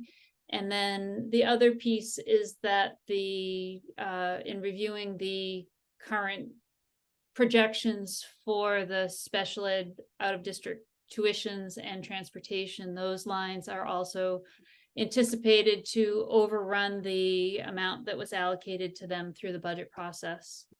I mean, right now we are able to make use of our circuit breaker reserves and some savings that we hopefully will realize either through grant funding that we have access to, or just savings from other budget lines if there are positions that we haven't been able to fill this year to help close that gap. But just to make you aware that that is part of what is driving the conversation. We are working very closely with Lynn and her team to make sure that we are using the resources that we have creatively to put the positions in place to keep as many kids in district as possible. The other piece of the budget presentation tonight is a budget transfer report, which just takes the budget that was approved in the spring and makes some adjustments between the lines to better meet the needs of and the anticipated expenses that we see this year. Most of the larger changes, some of them are just driven by salary increases when teachers move up steps or record credits and move across columns in the salary chart. Those sorts of increases are things that happen periodically through the school year. And so the operating budget that I created just sort of reflects a lot of those changes that happen through the course of a teacher's career. But some of the other things that have changed, we have a special ed grant that historically has been used to pay a few teacher salaries. It was just the way it was done as far long as I've been in Danvers. The downside to paying teachers, I mean, this is an entitlement grant that comes every year, so it's not really the risk of the funding for the positions, but there is a requirement with federal grants that whenever you pay a teacher salary out of that federal grant, that you also have to pay 9% of that salary to MTRS, the Massachusetts Teachers Retirement System. And that is an expense that we can avoid by not paying teacher salaries out of the grant. It doesn't impact the teacher at all because the teacher is having those same deductions taken out of their pay every cycle toward their retirement, but it's a savings to the district if we don't pay teacher salaries out of that federal grant. So we moved those teacher salaries into the operating budget. And as an offset, we took some of the out of district tuitions, or I'm proposing that we take some of the out of district tuition costs that were going to be paid out of the operating budget or circuit breaker and shift them to that federal grant, and save that money that we would otherwise pay to MTRS. The other thing that is a significant driver in changes to the operating budget is that we have historically been contracting out to Spalding for occupational and physical therapy services through a contract. And we had an opportunity, let's say, to make that shift this year away from contracting those services out and hire some staff to be employees of the district to provide those services instead.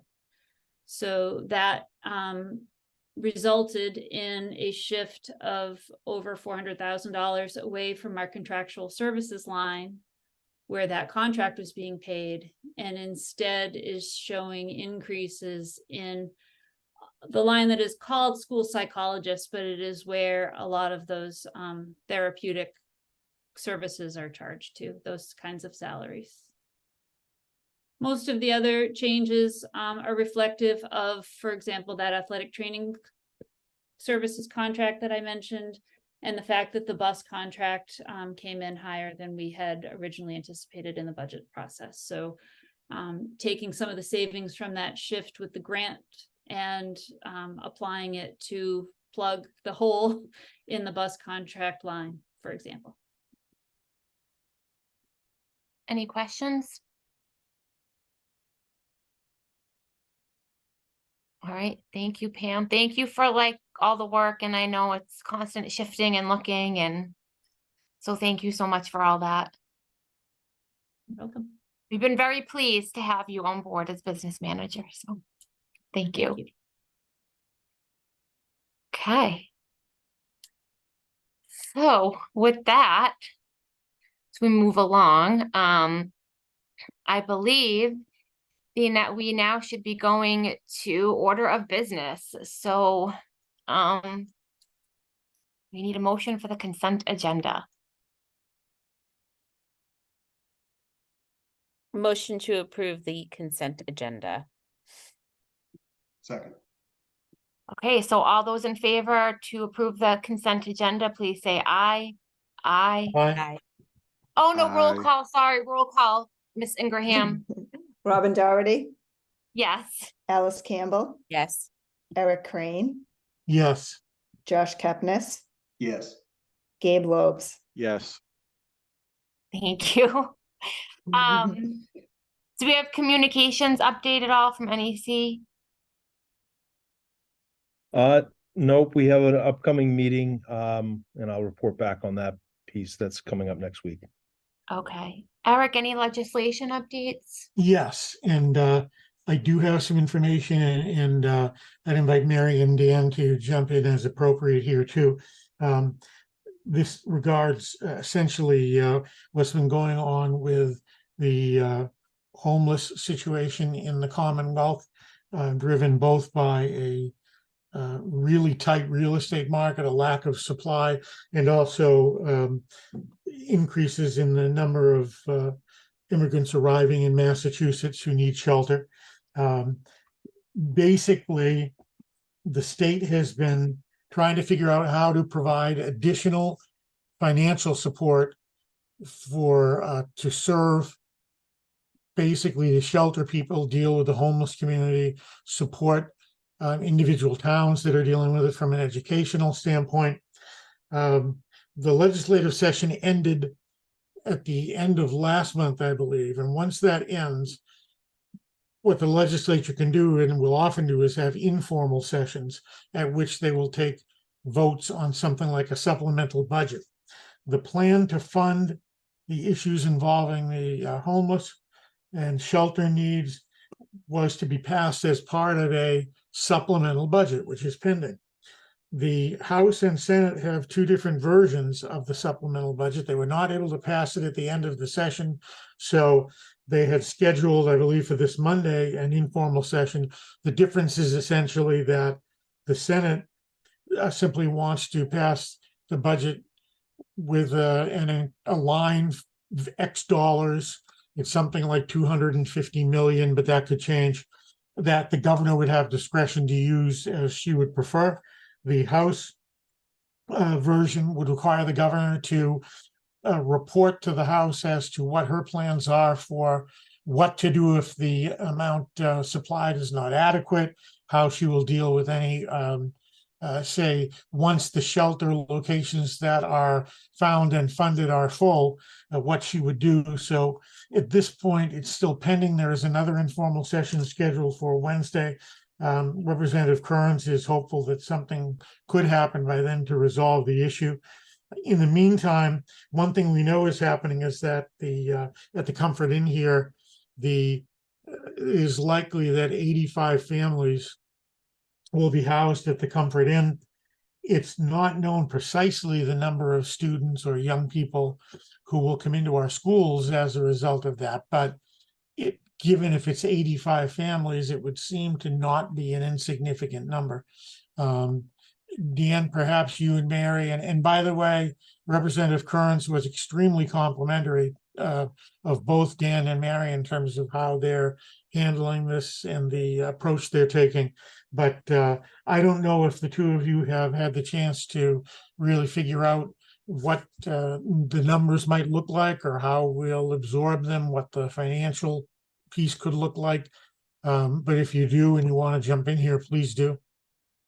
Sure, I'll start and I'll turn it over to Mary because we've been on a couple recent meetings, with all the stakeholders from the state, DESE, and at this point, it's really a slow roll. They haven't fully determined yet in terms of, moving families in, and they will come from other places because we have Center Board, that's the agency that we're working with, and not every emergency shelter has that. So that's a bonus. So they're looking to relocate to those that have agencies, and that was part of the presence. And they also have a waiting list as well.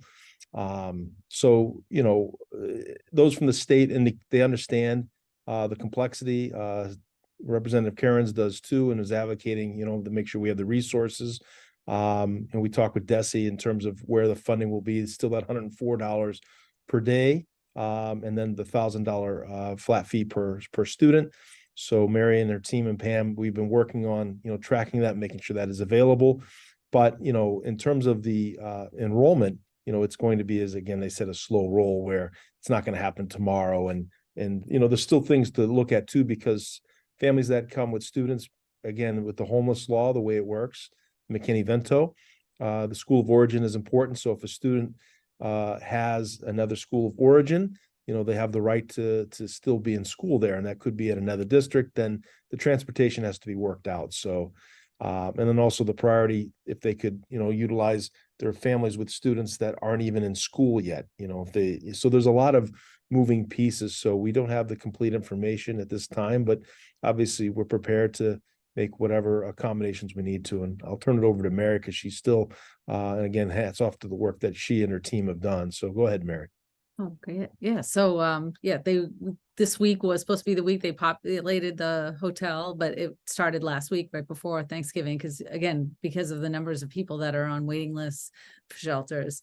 Right now they have 5 families in there, and out of the 5 families, there's only 3 school age children out of the 5 families. What happens is many of the families come in with preschool age or younger students. So that's a lot at the other motel as well. So we're thinking, like, if they can continue to slowly come in like this, that we can slowly add them into our existing classes. Out of those 3, actually, one of them has a school of origin. So there could be potentially, out of the 5 that came last week or just placed at the beginning of this week, we'd only have 2 students. So we have to keep an eye on that. They also talked about at the beginning that they would try to move in families with kids that didn't really have a lot of school age children, again, to lower the impact on our school district.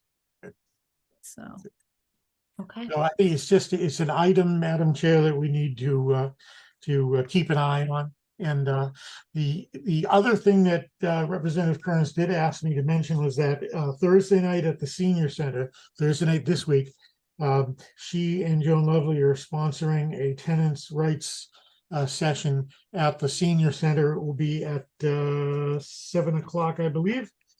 I'm sorry, 6:30 to 8 p.m. They're seeing an increase in evictions, even locally in the Danvers area. And members of the Attorney General staff will be there just to provide information, not legal advice, but will provide information about general legal rights of tenants and landlords. So we'd encourage anybody who's interested in that situation to attend. And she just asked me to pass that along. And that's it, Madam Chair. Thank you. All right, thank you. Policy met today. Sorry, curriculum and equity. We didn't have any updates. Policy, I know, met today before the meeting. Is there any updates there? We briefly talked. Yeah, no, Eric, go ahead if you like. We just talked about the handbook issues primarily. And I'm trying to remember what else we touched base on, Dan. I think from a policy standpoint, it was really the handbooks. Very, very light right now. So one of the things we talked about is, I know there's been review of the policies before and just really taking a deeper dive into areas that might need to be reviewed. So that's something that I can do and bring it back coming into the next policy meeting, which I'm not even sure when that is. We had our safety committee meeting today, so we talked more about common language with staff, with students, with peers, and really looked at how like basically the protocols, just keep reminding everyone about the protocols and how we can remember to get that message out to staff, students, families, and talked about, I don't want to say like, no, I know graphics, but it was like literally like small things that we can like immediately identify for people to understand what, a shelter in place means, what a barricade means, what a stay put means. And that's also for the whole community to understand. Did I miss anything, Superintendent Bauer, with that? No, I thought it was a very productive meeting. And again, more clarity that I think our terminology is so important. This, as you know, safety things happen so quickly. It's just important to have everybody on the same page as quickly as possible. And then Deep. Yes, met 2 weeks ago, and they're working through the teacher grants. I think they received 17 teacher grants that are enrichment projects. So they're working on finalizing the awarding of that, which I think will take place after the start of the year. In addition, they're looking for increase their fundraising efforts, and I believe they are bringing back the wine tasting, which I believe will happen in March. And I think Danvers Cares. Didn't we get the update at the last meeting? They meet. There's a meeting on this Monday. That's what it was. Okay. CPAC, Josh, I don't think there's anything new, right? Nope, nothing right now. All right. And Danvers Human Rights and Inclusion. Yeah, quite a few things on here. There's the Danvers, and I'll just talk about like some social stuff. Danvers Christmas tree lighting is the second, which is a combination of Falcon Fest. The menorah lighting is happening in downtown Danvers, and that starts on December 7th. That will be night one of the menorah lighting. Other calendar events, MLK Day is January 15th. Black History Month event is tentative for February 10th. Some other cool stuff just from a town perspective. The town is now using the same app that is being used in the schools for translation. So town hall and the library can now do real-time, language translation, which is really great. Outside of that, that is it from that. That's my update today. All right. Thank you. So the next meeting is December 11th in person at Holton Richmond at 6:30. We'll only have one meeting in December because of the holidays. So with that, unless anyone has anything else, we need a motion to adjourn. Motion to adjourn. Second. And Miss Ingraham, can you do a roll call? Yes, Robin Doherty, Yes. Alice Campbell, Yes. Eric Crane, Yes. Josh Kepnes, Yes. Gabe Lopes. Yes. All right, so thank you. Good night, Danvers.